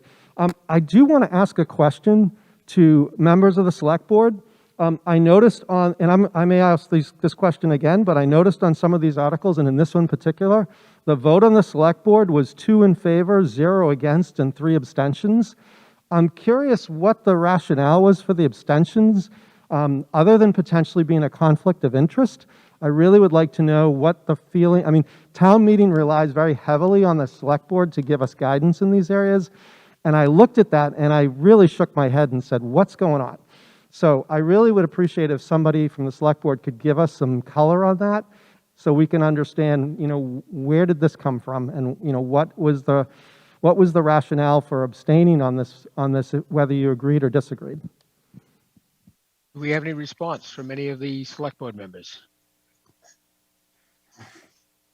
I see Mark has his hand raised. And Okay. Carlo. Okay. We'll start with, we'll start with Mr. Doxer. Thank you, Mr. Moderator. Mark Doxer, Precinct 1 and member of the Select Board. John, in answer to your question, I kind of want to add to what you were talking about. On this particular article, I did vote to abstain. There's certainly no conflict of interest. I didn't have enough information to make a decision at that time. And so I abstained and have been working to kind of get some more information. And if I could, oops, sorry, can you folks hear me now? Yep, now you're fine. Yep, thank you. So I have had my hand raised as well because I wanted to speak specifically, not just to Mr. Sasso's point, but more generally. I think Mr. Sasso brought up some very good issues in terms of prioritizing and kind of thinking about how we do things with capital. Usually when we do some kind of a building project, we spend some time really reviewing it carefully and going through in detail, looking at the different aspects of it. And I know Ms. Doctor brought up some points, Mr. Herrick brought up some points.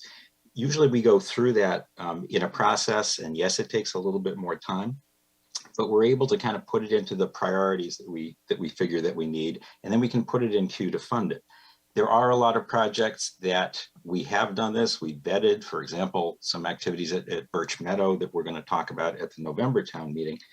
But I think that we need to be wary of how we're spending our money. I would actually say that we're looking at more like $15.7 million this evening, because depending on how you view the water tank, there have already been some funds allocated, and we're talking about allocating further funds to it. So the kind of this total here could be as much as $15.7 million. I think it's really important that we kind of look at each of these items. We look at the timing, we look at the requirement, we see where it fits into the priorities. And specific to this article, my suggestion is that we spend a little bit more time on that, and we bring it back to April, if that's the appropriate time, see where it fits after having had some time to prioritize all of these different issues. I think we want to be very wary with the wonderful position we're in with having funds in free cash, with having some ARPA funds. We need to do some real capital planning, and we haven't done that as a town, other than kind of through our 5-year planning, but not as a community talking about it. Thank you very much. Okay, I believe Mr. Bocci was next. Oh, okay, Ms. Lander, you were answering that question? I'm sorry. Okay. So Ms. Landry, Yeah, then I'm is muted. next. Yeah, I'm looking for Ann Landry. You unmuted me. Okay, excuse me. Everybody bounces around a little bit. Let's see, because of the system. Go ahead, Ann. Thank you, Jane. Thank you, Mr. Moderator. To Mr. Sasso's question, I did abstain on the majority of the capital expenditure warrant articles at the time they came before the select board. I did vote to close the warrant, given that town staff had done a lot of work and had brought this forward, and because FinCom had voted to support the warrant articles. So I thought it was appropriate to bring this before town meeting. I, however, very much agree with Mark that there had not previously been a community process to identify priorities, and I needed a lot more information. Actually, coming off of the Board of Health meeting last week and understanding that the Board of Health had concerns about privacy and private access or a second entrance to the health department, I had been thinking that I was coming into tonight to recommend something similar to Mark. Let's do a little bit more work on this, bring it back to April town meeting based on the town manager's presentation this evening and the additional information about the privacy screen.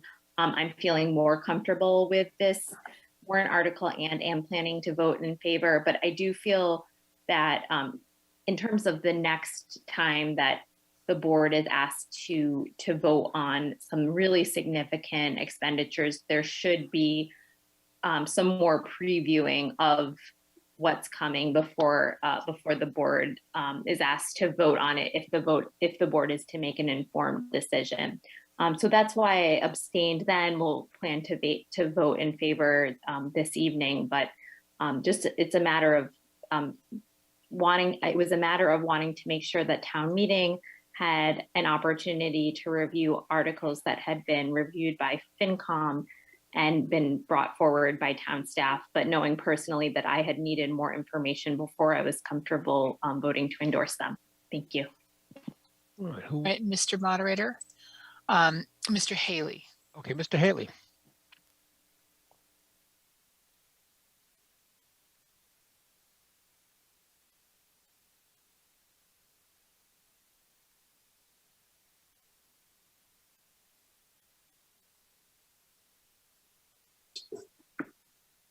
Okay, Mr. Haley. Thanks, Bob, and thank you, Mr. Moderator.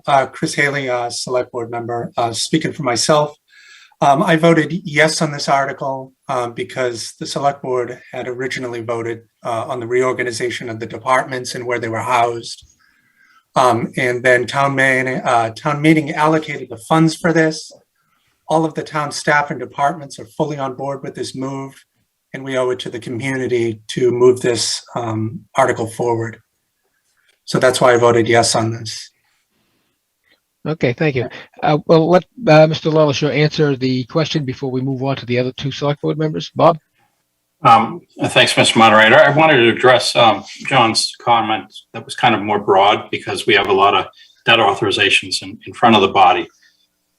When I stepped away from FinCom and joined this organization, we had a capital plan of less than $100,000 that year. I know what crowding out of debt does. This town meeting, upon the advice of prior staff, suggested that we renovate barrows and that we build wood end inside the tax levy, which was a huge mistake in my opinion. So I'm very sensitive to the questions John raised. I agree with him totally in terms of the big picture. The capital plan you have in front of you does account for and accommodate all of this except for the Meadowbrook land, which was a late developing thing just indicated last week by the board. So the capital plan is balanced. FinCom has asked for slightly more additional funds to be directed towards capital and debt. And so that's what this plan does reflect. I am very sensitive to not having too much debt because it does restrict your flexibility to do capital. But I will tell you that according to our debt structure right now, we are in the top 2% according to S&P in terms of town that carries little debt and pays off the debt they have very fast. So we certainly have some room to grow in that area. And it is difficult for me to ask for debt because of all the reasons I just said. But you know, the needs that you'll see tonight, you can judge them on the merits. You know, if we had $1.5 million in free cash to use for this, we wouldn't have to take on debt. But again, we didn't have free cash certified at the time. And it seemed like debt authorizations were appropriate. But anyone can make a motion on any of these debt authorizations to use other sources of funds if they wish. Certainly on the water tank, that would not be free cash, that would be water reserves and other things. All the general funds could be free cash, for instance. I just want to make sure the body understands that as an option. They're brought to you as a debt authorization, but you have an ability to change that. That's the source of the funding, in part or in whole. Okay, next is Mr. Bocci. That's correct. Mr. Bocci, go ahead, please. Hi, thanks everyone. I fully supported this article when it came in front of the board, and my hand was raised earlier before Mr. Sasso raised the question that I was going to say again. I fully support this article. It makes sense to do all the construction now, not disrupt the building and the staff several times over. And I am not a construction expert. I want to trust Joe Huggins and town staff on this. And it just makes total sense, and it's needed. So I voted yes. So fully supporting it tonight, and thank you. Okay, and Ms. Herrick. Thank you. Ms. Herrick. One moment. Go ahead, Ms. Herrick. Unmute. Yep. Okay, can you hear me? Yes. Wonderful. Thank you, Jane. Thank you, Mr. Moderator.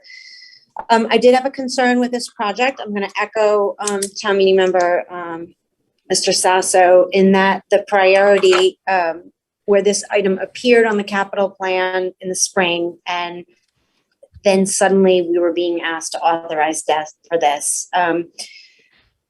You know, it was helpful tonight hearing comments from the Board of Health and concerns from Ms. Doxer as well, because it seemed like a reasonable use of space. I have to say I'm thrilled to hear that there was space that could be built out in the building, because as Bob mentioned, that's a lot cheaper than building a new building. But I do want to make sure that, as our facilities director confirmed at the finance committee meeting I attended, this project is funded with very high wages and materials costs. There's a scarcity of materials, and he did confirm that trying to do this project at this time is going to be impacted by that.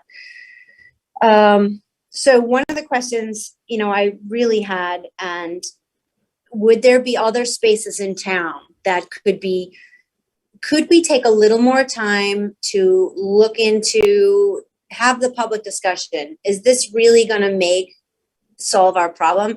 I have had some experience with some folks with substance abuse problems, and I can definitely see where it would be a concern being asked to walk through the front door of the police station. I can hear that, although this is not my area of expertise. There may be other spaces in the community that could be used to make sure that the staff that we so desperately need to hire has a place to meet privately with clients. You know, maybe RMLD. I would even say even potentially Mateo Cabin. I'm just throwing out ideas. In terms of how we look at capital projects, this particular capital project, when added to the boiler identified in another project, gets into the $2 million building project size. Now, we have a permanent building committee. Again, this gets to how we approve capital projects. I don't believe this project has been looked into by the permanent building committee, and I would really like to see a different process going forward. One other comment, Bob, I'm just wondering, I appreciate you laying out that you feel like the requests today in the warrant articles, excluding Meadowbrook, are within the capital plan. I don't know if town meeting members have had a chance to look at the November town meeting warrant article, where there is another $4.5 million in debt being requested for the vocational school. I'm wondering if you could, if I actually asked Sharon whether she could comment on using all of this debt, including the option to acquire the Meadowbrook land, and also including the debt that we are being asked to contribute for our capital portion of the vocational school. Well, but we are getting off subject here. Bob, did you have a quick answer? The quick answer on the vocational school is it won't be our debt. We're just going to have to make an annual contribution, much as we do to the vocational school tuition. In terms of the wages, all municipalities are required to pay prevailing wage, which is higher than you could do as a private vendor, but that's not our choice. That's the law.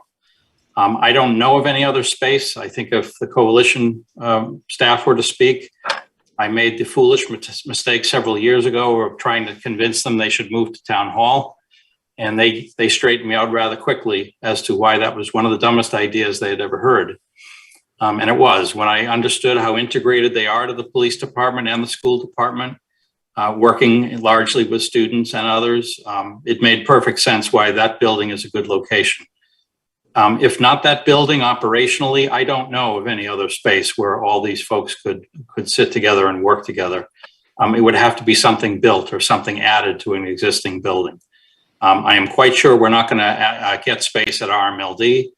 They have their own federal requirements there for security, and the Matera cabin is also not a function. If the town were going to build another building, and this would be an idea as part of it, that might certainly be very valid. I don't know what that building would be, and I'm sure it would be years away. And I'll just close with the fact that we are trying to hire a health director in a very, very competitive market. If the Board of Health were here, they would tell you how difficult it is. We're having interviews again this week. We are offering a wage that is actually higher than Lexington's, which may be the first time that's ever happened. We are having a very difficult time attracting candidates. I can't say the reason, but I can tell you that workspace is very important to staff, especially in terms of privacy. So I just wanted to make sure the body understood that, this also impacts our ability to hire, I believe. Understood. And I think I made that same comment. So we were asked why we made our recommendations, and I shared my concerns about process, priority, and funding. So thank you, Bob, for commenting on that. Further discussion? Yes. And Mr. Moderator, just to make a note that we have 14 hands raised. And Okay. Stephen Cool. Mr. Cool. Can you hear me? Yes. Thank you, Mr. Moderator. This is Stephen Cool, Precinct 6. Bob, has anyone looked into leasing part of the old Walgreens building that's right across to the police station for the Board of Health or other purposes, since it would really provide both apparent and actual privacy for visitors that might seem lacking when going into the police station? Mr. LaLasher. Not for this reason, but yes, previously we'd had extensive discussions with the new owners of the building. The building is worth, well, they paid about $7 million for the building. They are not able to lease it out right now because the drugstore is still making all the lease payments. And the drugstore has, believe it or not, no appetite to not continue to make those lease payments. They were going through a merger and acquisition, so I could understand at some point their mind was on other things. That merger has more or less settled over the last year. They are still not interested in not paying rent for a building they're not in. It's not something I can explain. But the owners, they did not buy a building in order to get income, even though the income is very good. They bought it to have ideas and to do some renovations and have some big plans. And we had some discussions with them. That would, be very interesting and provide for more parking for the police station. But that space is not available. It would be ideal, I agree with you, or if they were to renovate the building and expand and allow us to use some of the space, that would be just as ideal. But the lease has still got, I believe, another 7 years to it. So that discussion does not seem to be possible right now. Thank you, Bob. Further discussion? Yes, Carla Nazaro. Ms. Nazaro.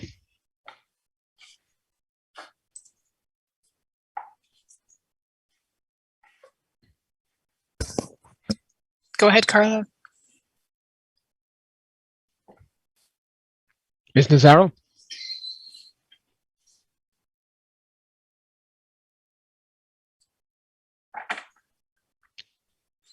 Ms. Nazaro?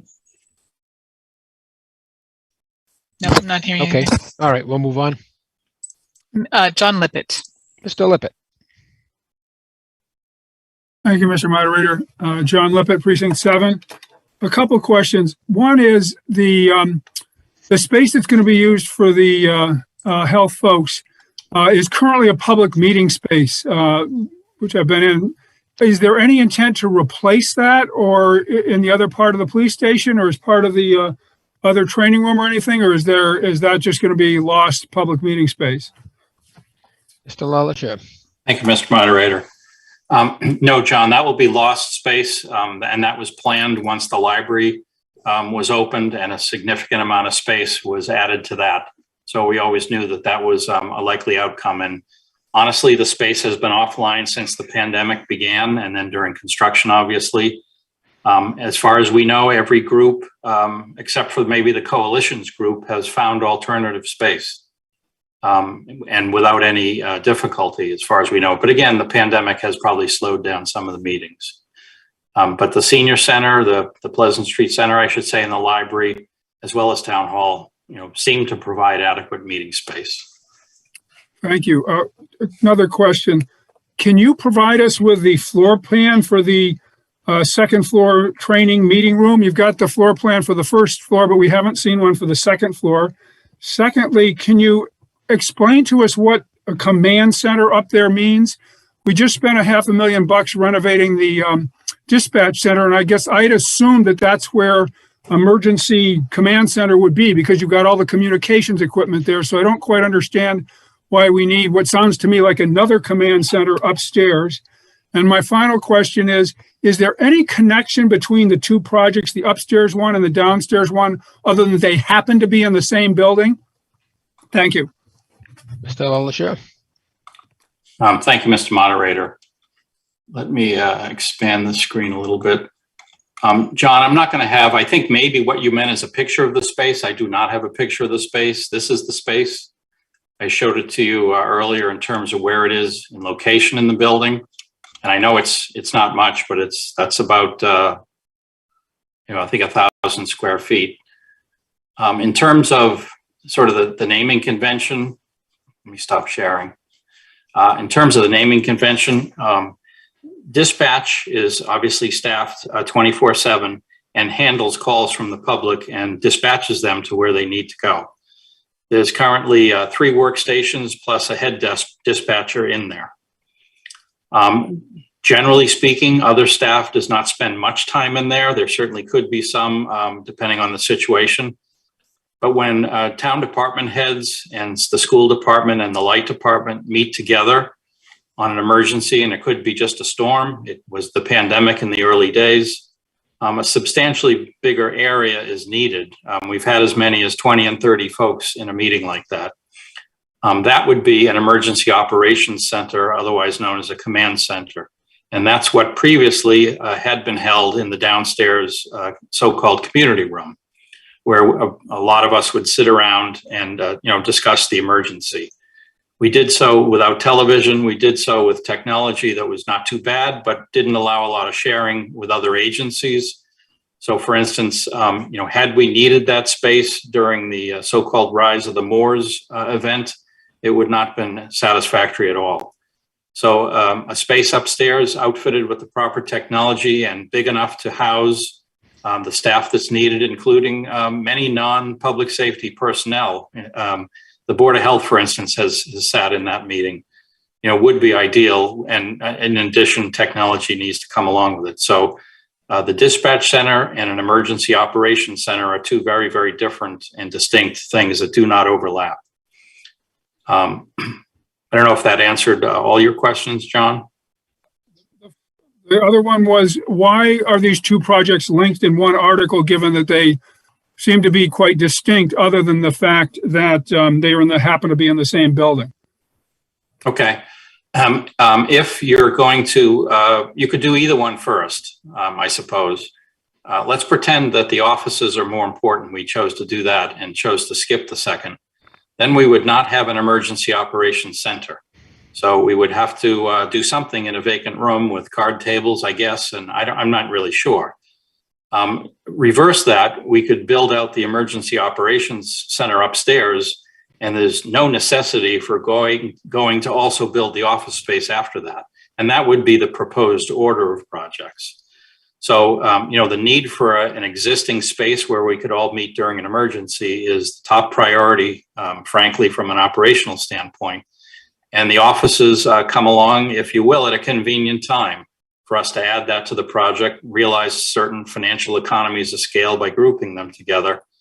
And otherwise, there is some distinction between the two. One is not essential to happen for the other, except for the emergency operations space. I should add that space in non-emergencies would be used for training, and as I'm sure you know, police reform has caused for a lot more training to happen. And that would be an ideal space for the officers to train instead of sitting separately at their own laptops, for instance. Thank you. I guess I must say that I'm still troubled by the lack, as other people have mentioned, of the process and the time to discuss these. They seem to me like two separate projects. I'm not quite sure why they've jumped so high on the priority list all of a sudden. I see some reason, but we have a lot of other capital projects in town that we've been talking about in terms of renovations at schools, the senior center, the Killam School, an early learning center, and so forth. And I'm uncomfortable with this just jumping to the top of the list when it didn't even have a price tag until just now. So I think I'm going to have to vote against this. I support the purposes, but I just don't think the planning and preparation and community involvement has been there to make sure they're happening right and in the right priority order. Thank you. Okay, we're going to try Ms. Nazaro again. That's correct.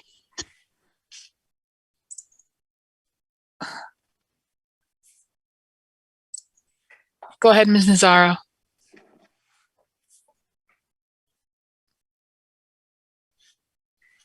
Yep. Still have problems? No. Try again, Ms. Nazaro. She's unmuted. My recommendation is that Ms. Nazaro, you reach out to our IT folks. If our IT folks can put that phone number again into the chat, there we go, 781-942-6663. They will help get that sorted out for you. Thank you very much. Okay, further discussion. Mr. Berman. Mr. Berman.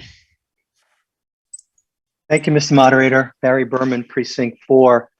I totally agree with Mr. Sasso's comments about, with limited funds, how we need to prioritize not only just our capital spending, but just our spending in general.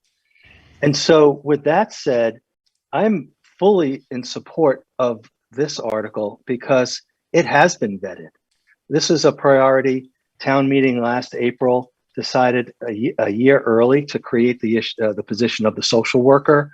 Town meeting and the select board heartily endorsed Bob's reorganization plan with the health department. So this is something that's already gotten the approval and the vetting of town meeting and the community. This is just the next step in that, how do we implement something a town meeting has already approved? If Bob, can maybe show, actually it doesn't even need to show it, you'll probably remember, the alternative to not doing this is to basically pigeonhole even more space in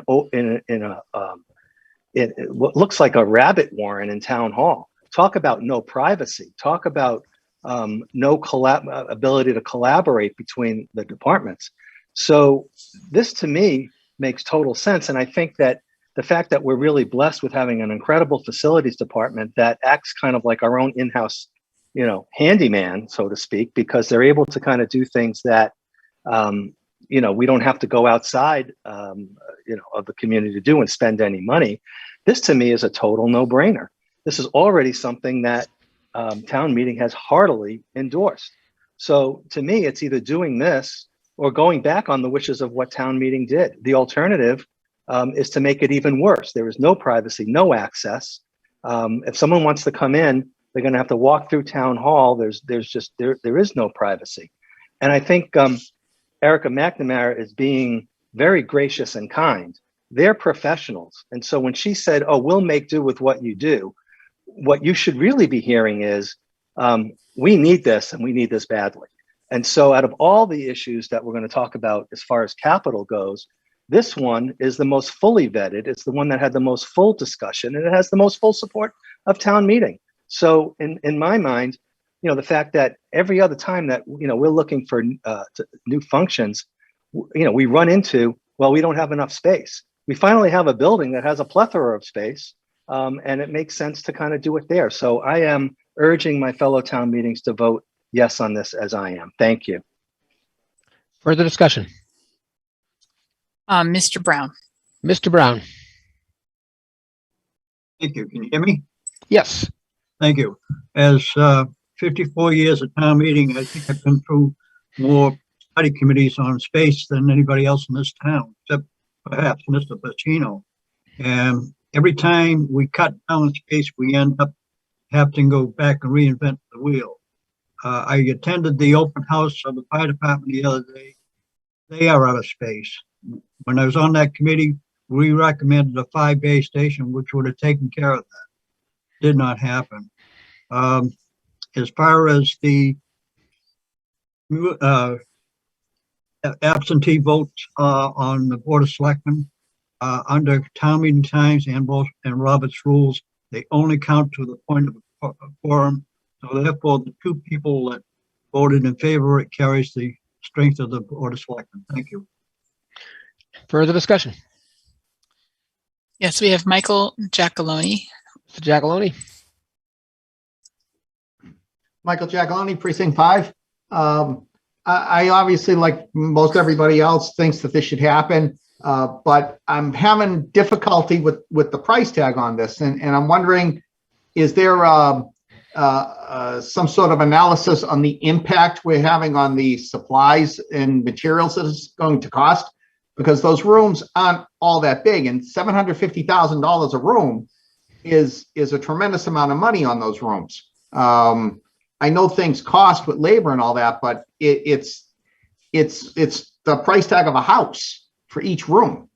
And I'm just having trouble wrapping my head around this price tag. And if they could give us some sort of analysis on how much it's impacted on the pricing for the materials, and if there's any impact on the cost of the labor with everything that's been going on right now. Do we have a response, Mr. Thank you, Mr. Moderator. As I mentioned, the upstairs is driven not only by finishing incomplete space, but also purchasing a lot of technology. So, in the sense of the supply chain, I don't think technology has been as impacted as some of the trades. But that is driving the cost upstairs. It's the finishing of the space, which is relatively simple, not necessarily completely cheap, but it's the equipment that must then go in there. Downstairs is much more driven by construction costs. And again, it's outfitting a room differently than it's currently used. So there's different codes, building codes and fire codes that come into play. For instance, at Town Hall, when we renovated a space upstairs to add some private office space, we had to do it very carefully with regard to where the sprinkler system was. We could not go all the way to the top of the ceiling in some cases, at least not for quite some time, because of where the sprinkler system was and the building code as it existed then. These offices, as meant for HIPAA-related privacy, are not just a convenience of staff; they're really a requirement that if staff is to meet with people in these offices, they must be private, or else they have to meet somewhere else. So that means the walls in between must go to the ceiling, and some of the fire sprinkler system and the building code issues need to be addressed. So, as is often the case, sometimes building space from scratch would be cheaper. We just don't have that space. And in today's market, I would say it's going to be a lot cheaper to do this renovation than it would be to do anything else that would be new, quote unquote. Okay, further discussion? Mark Ventura. Mr. Ventura. Hi, can everyone hear me? Yep. Mark Ventura, Precinct 2. I am for this warrant article. We did approve it back in the spring, and to Mr. Berman's point, this was vetted out. The town manager was asked to implement these changes. He did, and now we have to give these people their space. I'd just like to point out, I find it ironic for those that abstained on the select board from the vote, that town meeting members were asked to vote, and some were even pushed on a position at the library that no one really knew how it was going to operate or if people would be held accountable for. But nonetheless, I am for this, and I'd like to make a motion to end debate. That cannot be done after you have debated the subject. So we need to move on. Further discussion? Alicia Williams, and just to let folks know, we have 10 hands raised. Okay, there are 10 hands raised. Ms. Williams. Thank you, Mr. Moderator. Can you hear me? Yes. I'm with Mr. Sasso. we are the stewards of the funds, but this is something that town meeting has voted on to support. Our police department is making a home. Privacy, which is so important to people with mental health issues, families, and children. And I have the utmost faith that our police department will absolutely keep that privacy intact. I fully support this. I just want to remind everybody that in 2018, there were 357 mental health calls. In 2019, there were 406 mental health calls. And in 2020, there were 667 mental health calls. So I fully support this. Thank you. Okay, further discussion. Michelle Sanfie. Ms. Sanfie. Thank you, Mr. Moderator. Michelle Sanfie, Precinct 6. Appreciate listening to all of the different point of views and the questions that are being asked. Having a really hard time getting comfortable with this, though, because we have so many space needs all across our community, and I'm just wondering if we have any plans for a comprehensive space, like, I'm not quite sure, comprehensive like space study, because I feel like we are always coming back to space and we're kind of taking, unfortunately, a piecemeal type of approach. Do we have an answer, Mr. LaLacheur? Thank you, Mr. Moderator. Michelle, I'll speak for the school department only in their absence.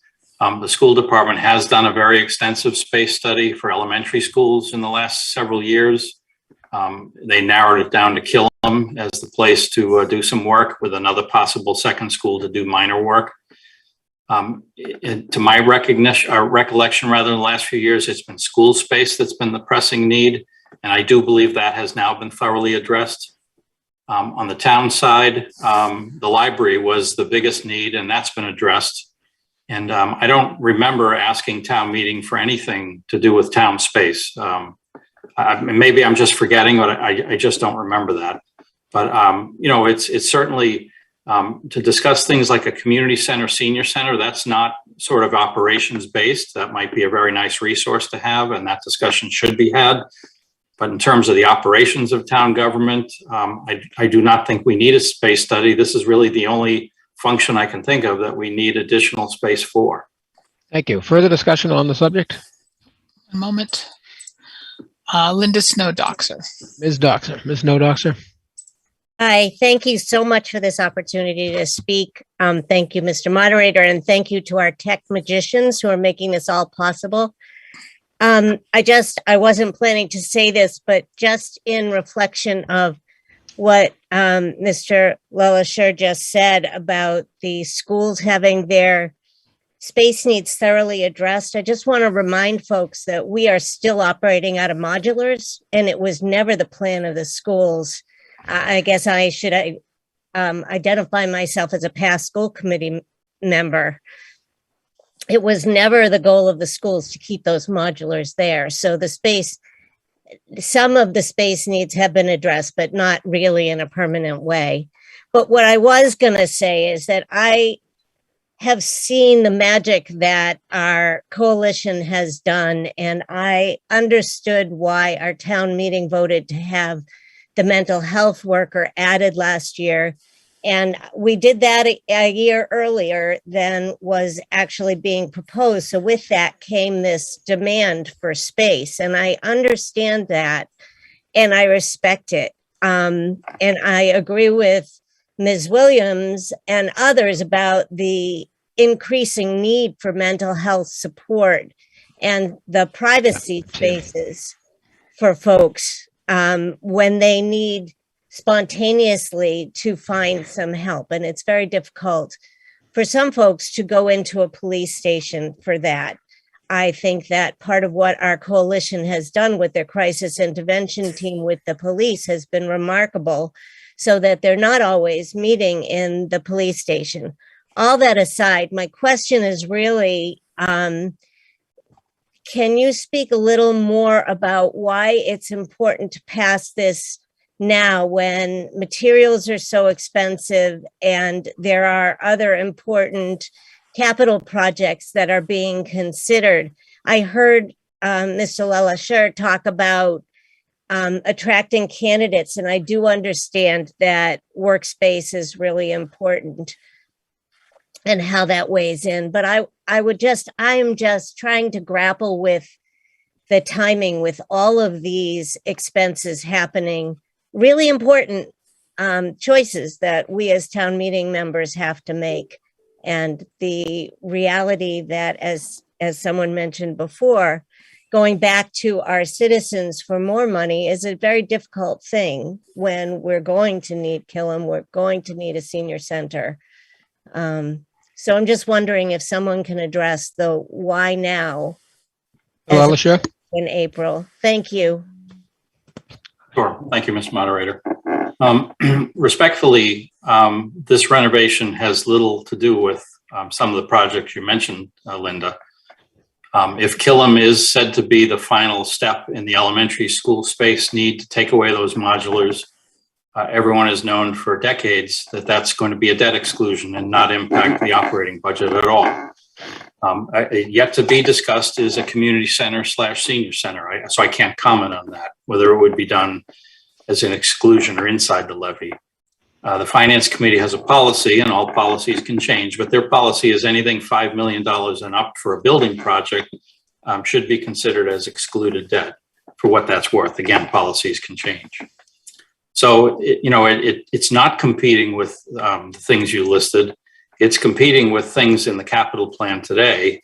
It's competing perhaps with one of the other articles later on, performance contracting in this.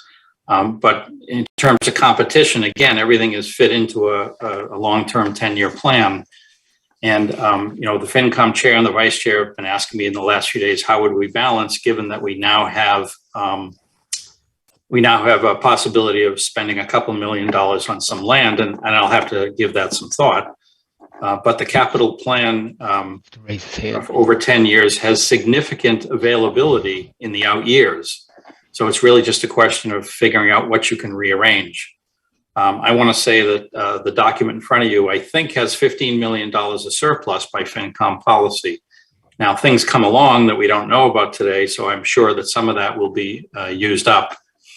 But in terms of why now, it's just logical. Town meeting, took some action last spring, which I know we all very much appreciate, in order to have a cohesive group and a new health director. It's just, is it absolutely essential and urgent? No, it's not. It's just obviously very logical to me.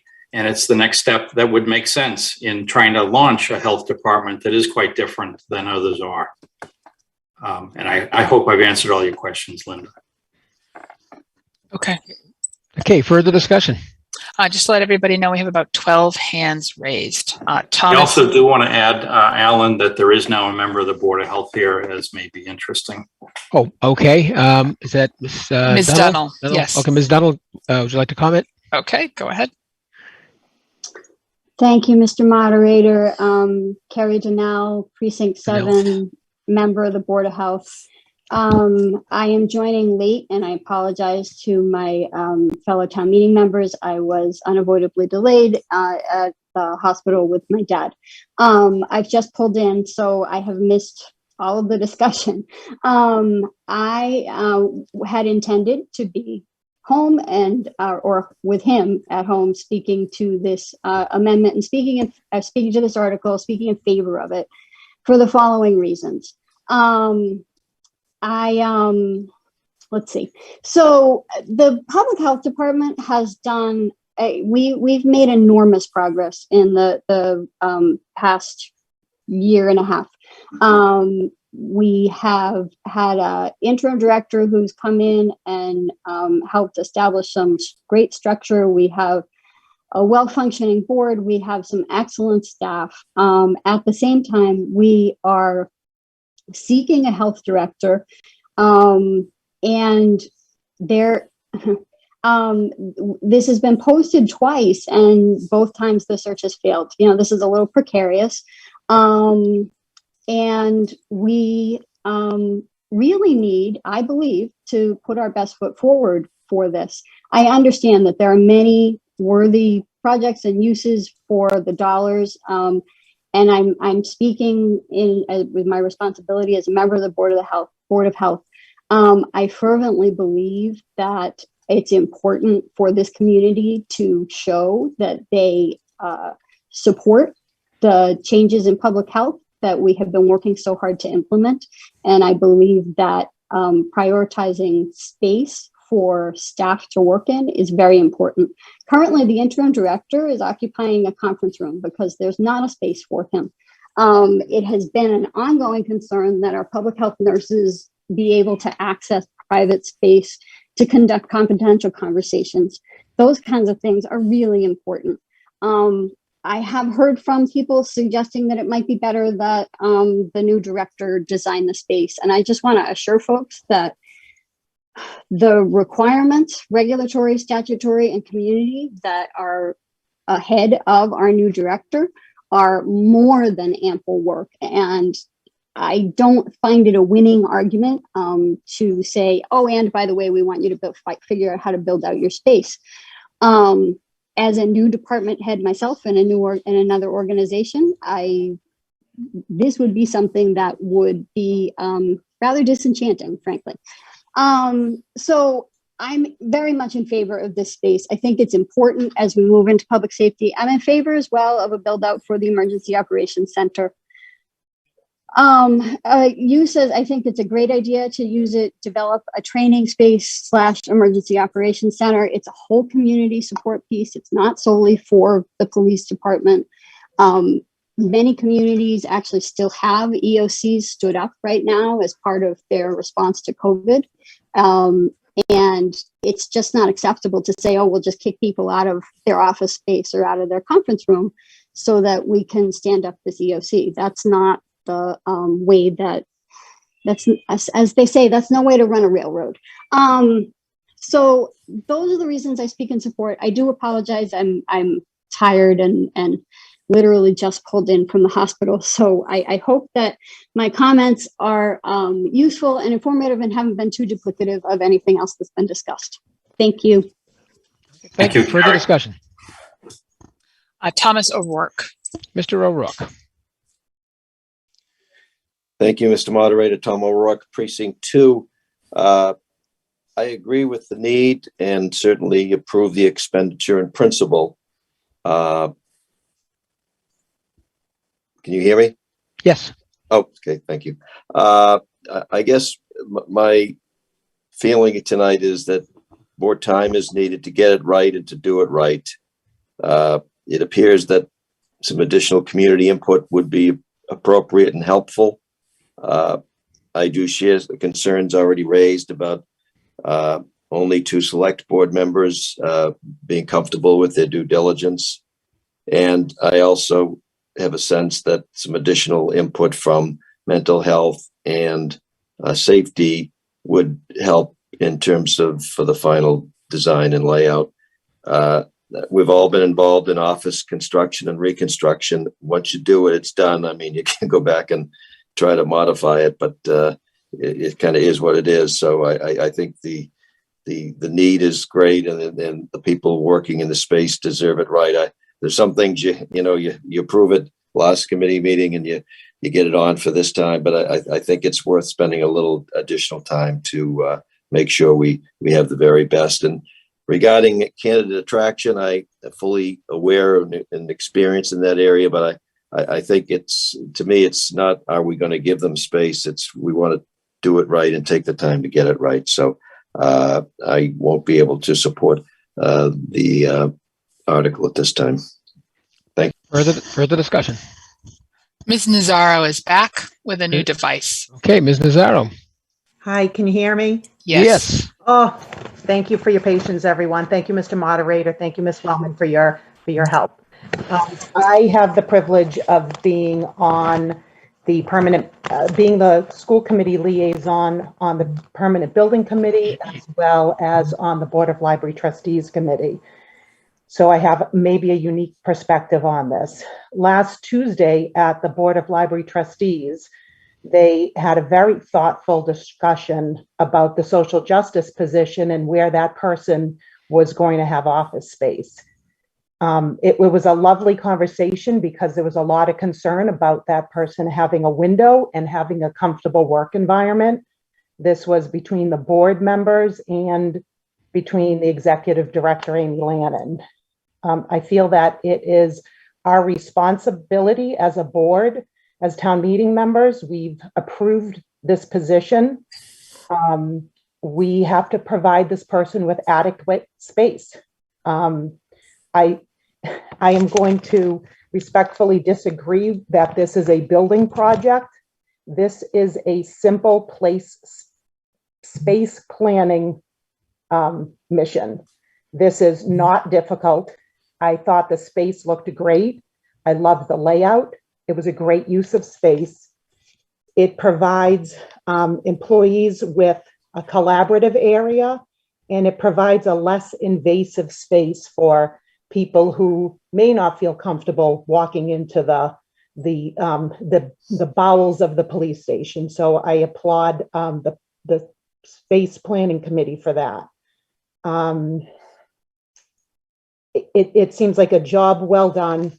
I wholeheartedly agree with this project. I think that it is, we have the approval and the stamp of approval from the Board of Health, from the town manager, from the police department. So I would hope that we would act with the same compassion as the Board of Library Trustees and their care for their new social justice position. And I would respectfully ask that we move forward with the approval on this. Thank you. Thank you very much. Okay, we have just lost Ms. Wellman. I'll take over. Oh, you take over. I'll take it. So, Mr. Moderator, we have Thomas O'Rourke. I think we had him just a minute ago, didn't we? Mr. O'Rourke did. Okay. Mr. O'Rourke, did you have something to add? No, I think he was the one just before. No, I already spoke. Maybe my hand was still. That's what I thought. Yeah. Okay. All right. So next in line is Daniel Ensminger. Mr. Ensminger. Mr. Moderator, Dan Ensminger, Precinct 7. I move the question. Okay, the question has been moved, and do I have a second? I have a second. Before I take the vote, I just want to explain a couple of things. We have had a request for a roll call vote, but we'll get back to that in just a minute. We'll take the vote on ending debate first. This requires a 2/3 vote, and if I could have the poll up for ending debate. I'm sorry, I just wanted to note that there are 9 people in line waiting. Thank you very much. There are 9 people in line, yes. Okay, there's the poll ready. Okay, and you can begin voting.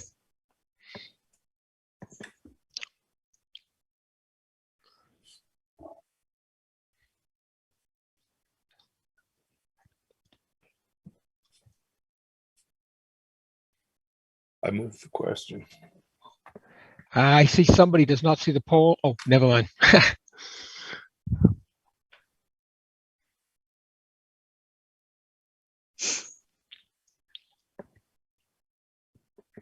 Mr. Moderator, can we have the numbers from the pack? Okay, Mr. Bassino, do we have the numbers from the pack? Again, this is for ending debate.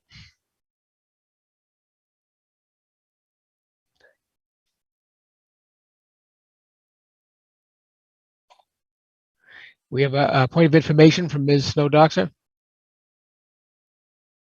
Hold on. Ms. Snowdoxer, please raise your hand.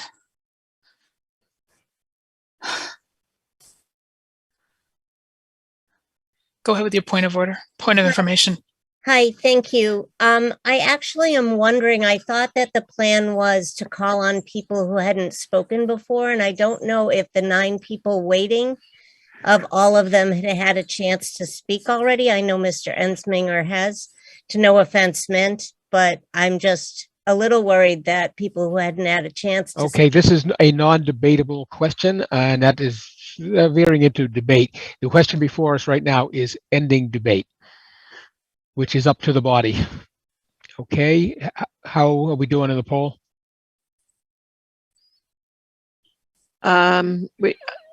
I'm ending the poll. Okay. And we need the numbers from the pack as well.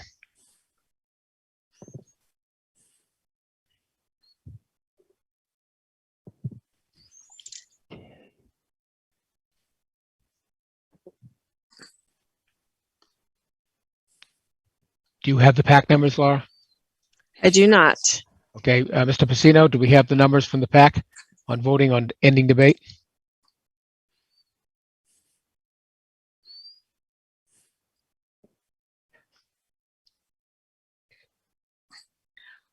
Mr. Pacino?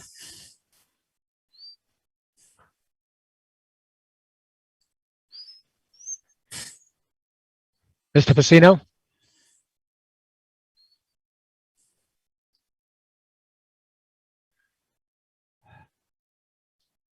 Are we having a problem with the pack again? The microphone is open. It's just not answering. Oh, If there's issues, can you type it into the chat? Yep. Mr. Moderator, while the PAC is getting us their information, we have a point of order in the chat. okay. The point of order, first of all, is taking the against vote. Well, that is automatically done by the poll. I think it was the one after that. Oh, okay. Point of order to amend the article so that, well, right now we're voting on whether or not to end debate. So that would not be in order until we determine whether ending debate or not. Okay. We have the results from the PAC in the chat. Three in favor, 0 against. That being a total of 112 to 54, and we do have a 2/3 vote. Okay, the vote being 112 to 54 to end debate. We have ended debate. Now, we have had a request to make this a roll call vote. When one person... There we go. Hello? Okay, there we go. When one person asks it, I then ask the body, we need at least 20 people. This is not a vote to take a roll call, but we need at least 20 people to automatically go to a roll call vote. So if you want to see a roll call vote, please raise your hand.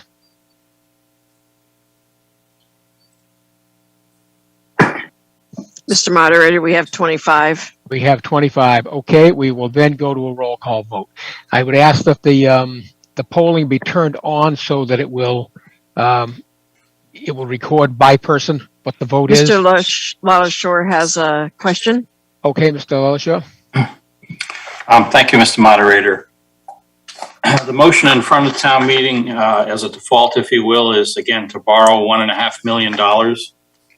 This would be an appropriate time to offer amendments to that motion in terms of how to fund it. For instance. Well, we have ended debate. And that would include mechanisms of funding. Yes, it ends all of the entire motion. Okay.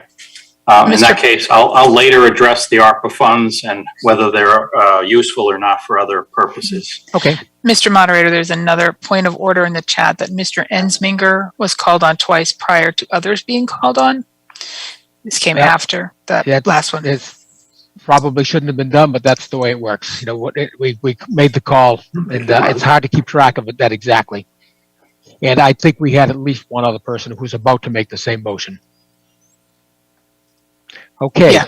Okay. So now are we ready to take a poll with recorded by person? If we could put that up. We are now voting on the motion itself under Article 5 for the police station improvements.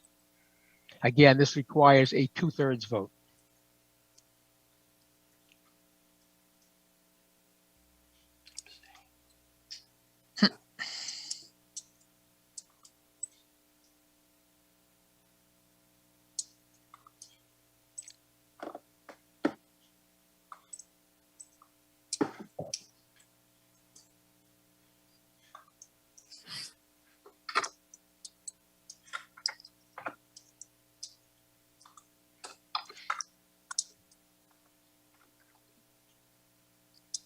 Can I get the vote from the PAC?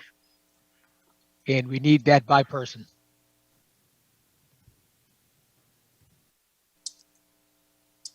I'm ending the poll. Okay.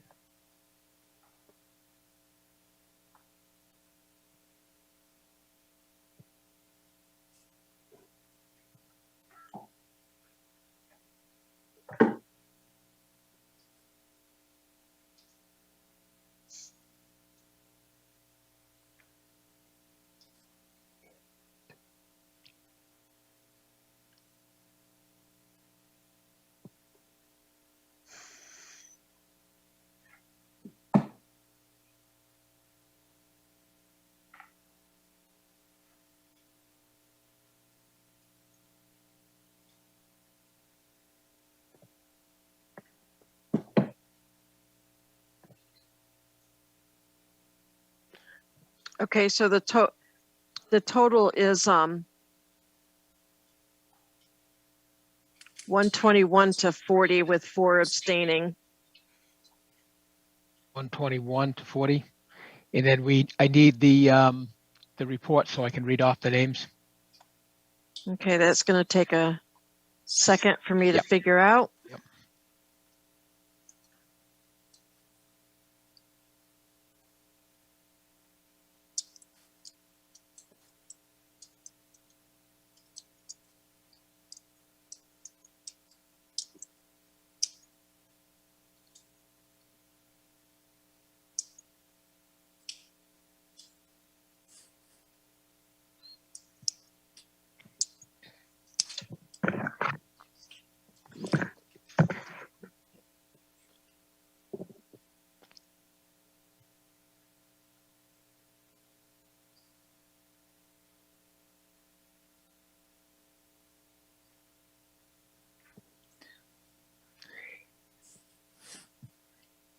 We've had a request asking who had requested the roll call vote. If I can find it, I will tell you. I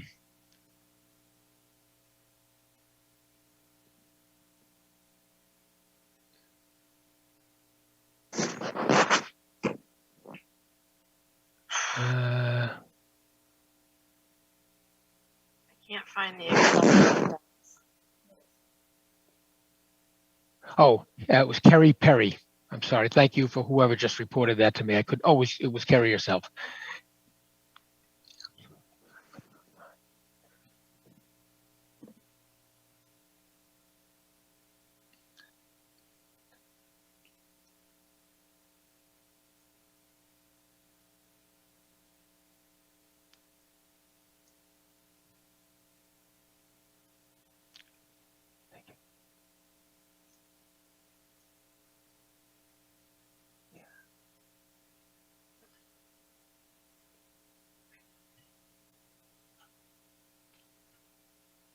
Yeah.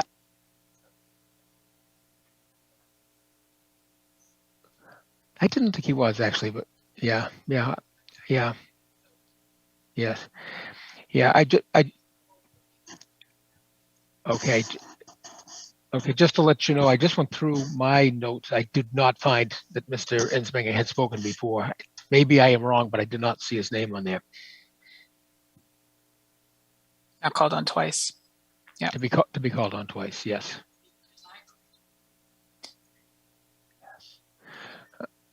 How are we doing? That's still coming?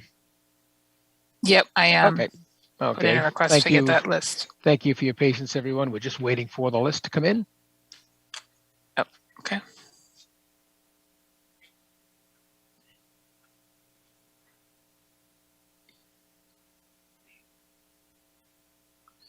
Mr. Moderator, please check the chat. There's a question there. Yeah, there is no way to identify the 25 people who voted for the role. That's just like it would have been in person, but we just don't have that recorded. You need him back? Laura, okay. Okay.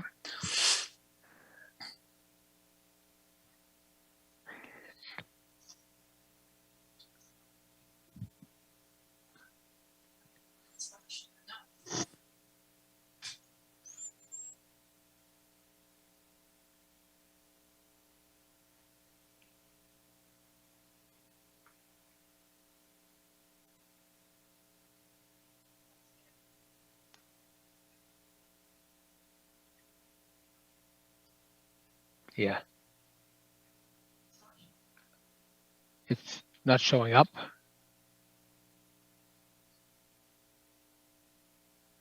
All right. Again, we're having some technical difficulty. We're looking into that. Hopefully it'll be just a minute or so.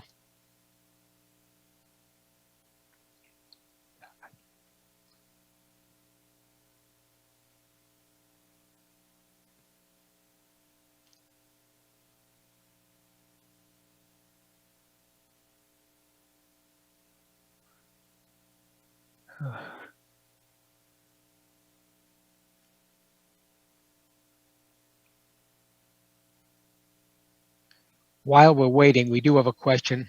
Someone asking how we can raise the number of required people to call for a roll call. That is a charter change.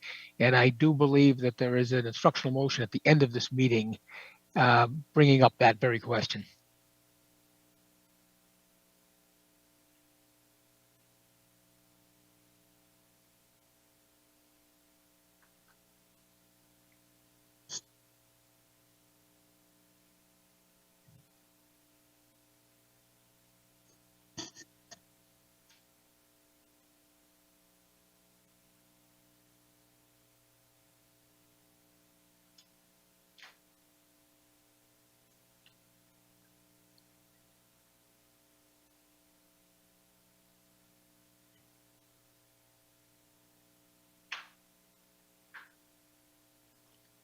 You got it?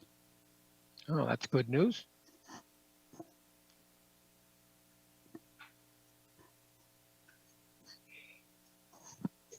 Okay, there is a question about whether or not we can. Oh, it should be in my email right now. Hold on a second. It's not.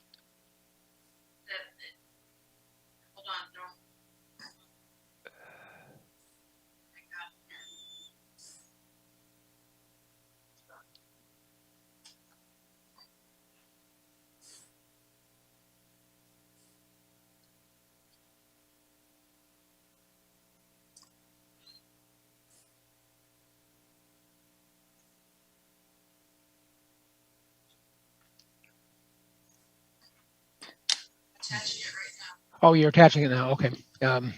Kevin. Okay.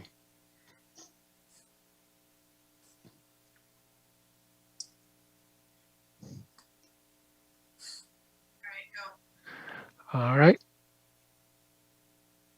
It's still not here.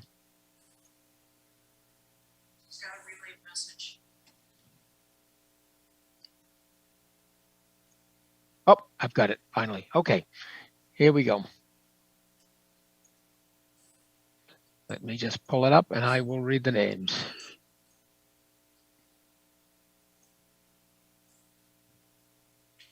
The 3 names at the Performing Arts Center is in the chat. Yes. Okay. Okay. The 3 in the Performing Arts Center. We'll start with that.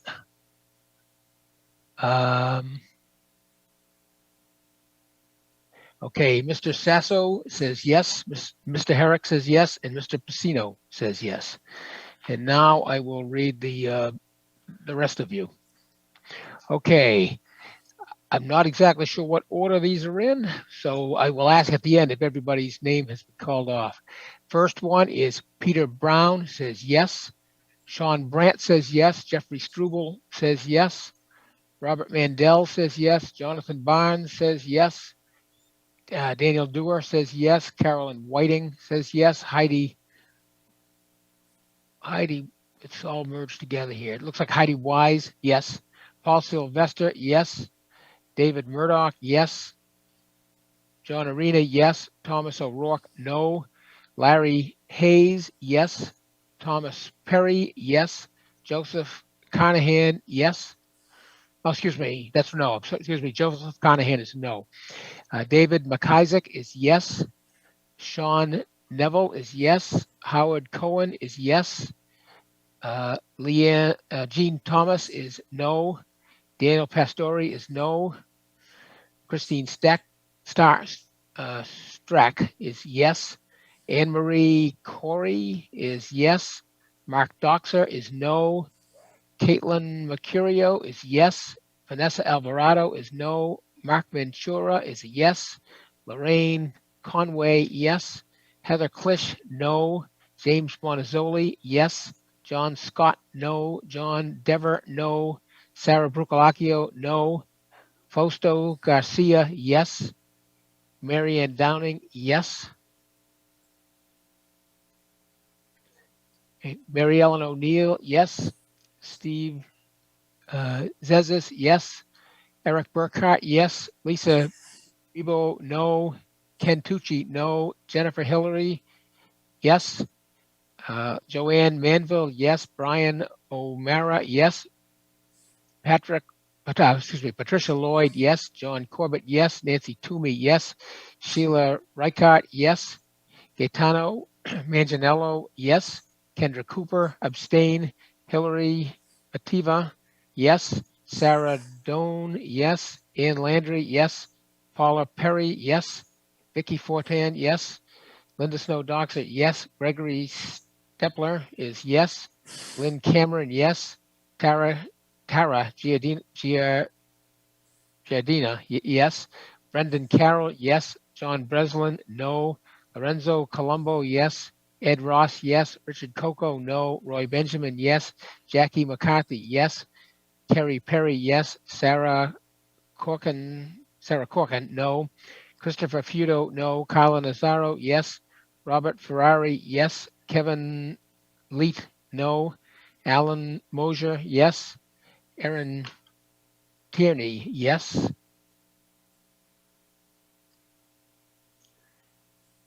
John Lippett, yes. Vanessa Silver, yes. Marianne Tompkins, yes. Did I say John Lippett? John Lippett was a no. Vanessa Silver was a yes. Marianne Tompkins, yes. Karen Janowski, yes. Allison Sillers, yes. Christine Lusk, abstain. Jeffrey Jaduja, yes. Donna Beaulieu, yes. Cynthia Cool, no.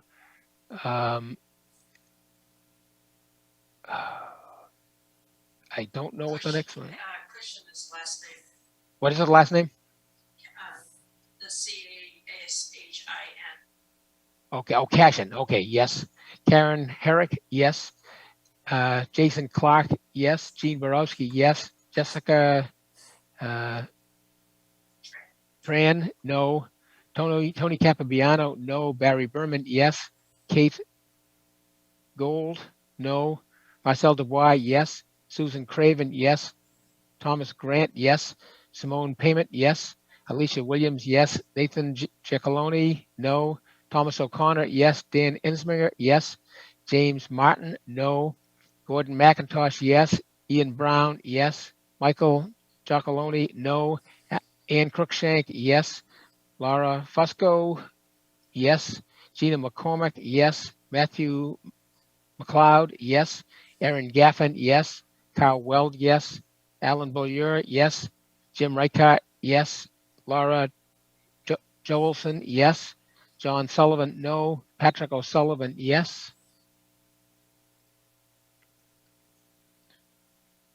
Priscilla Wood Beckwith. Yes. Mike Shemansky. No. Sheila Mulroy. Yes. Michelle Sanfey. No.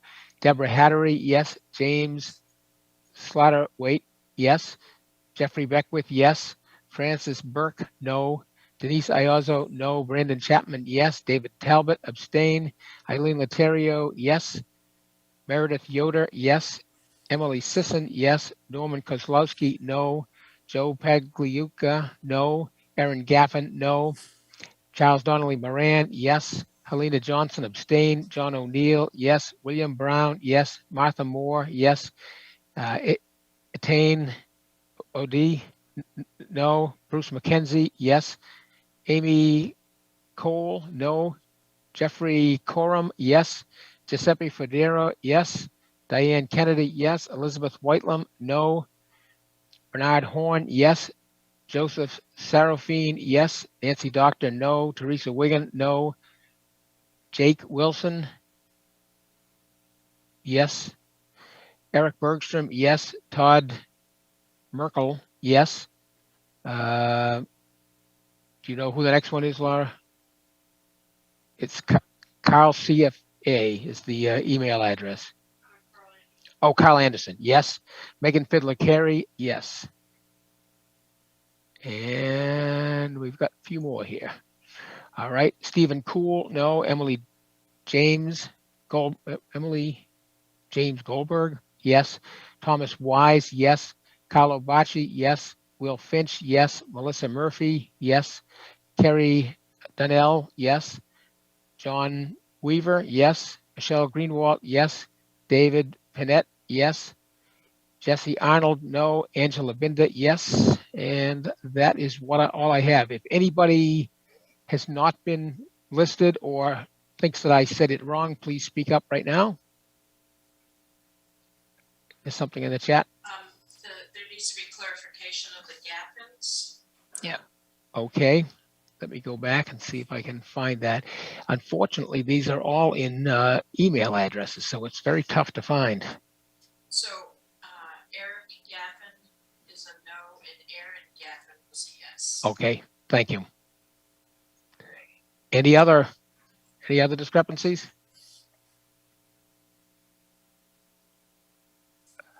Mr. Pagluccia, Okay, let me go check Pagluccia. he says he answered no, but he meant to answer yes. Mr. Moderator, the votes are final. Votes are final, as the town clerk says. Okay, sorry about that. Doesn't change. Okay. And there was another, I lost my audio for several minutes. Can you check my name? Who was that one? Lorraine Conway.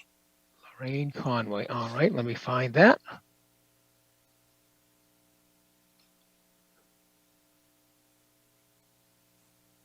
Lorraine Conway is a yes. Okay. Okay, and there was one more.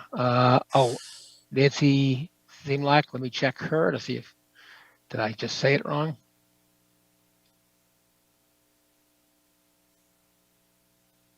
I would just like to point out this is why it's extremely important when you log in that you use your first and last name. Okay, I am not finding anything for Zemlak. Can you tell me, can you put in the chat what your email address is so I can check it?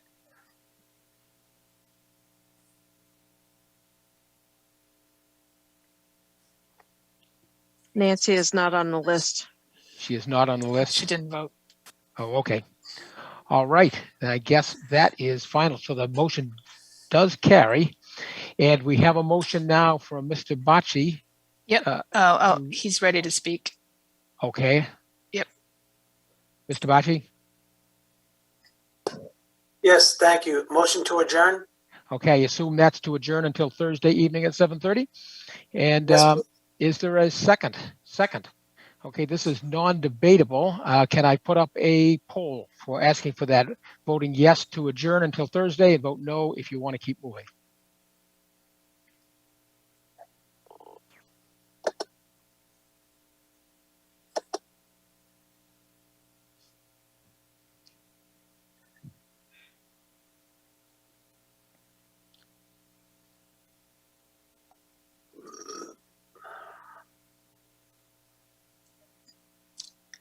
And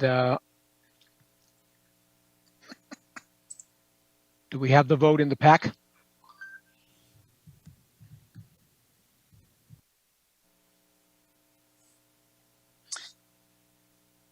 We do.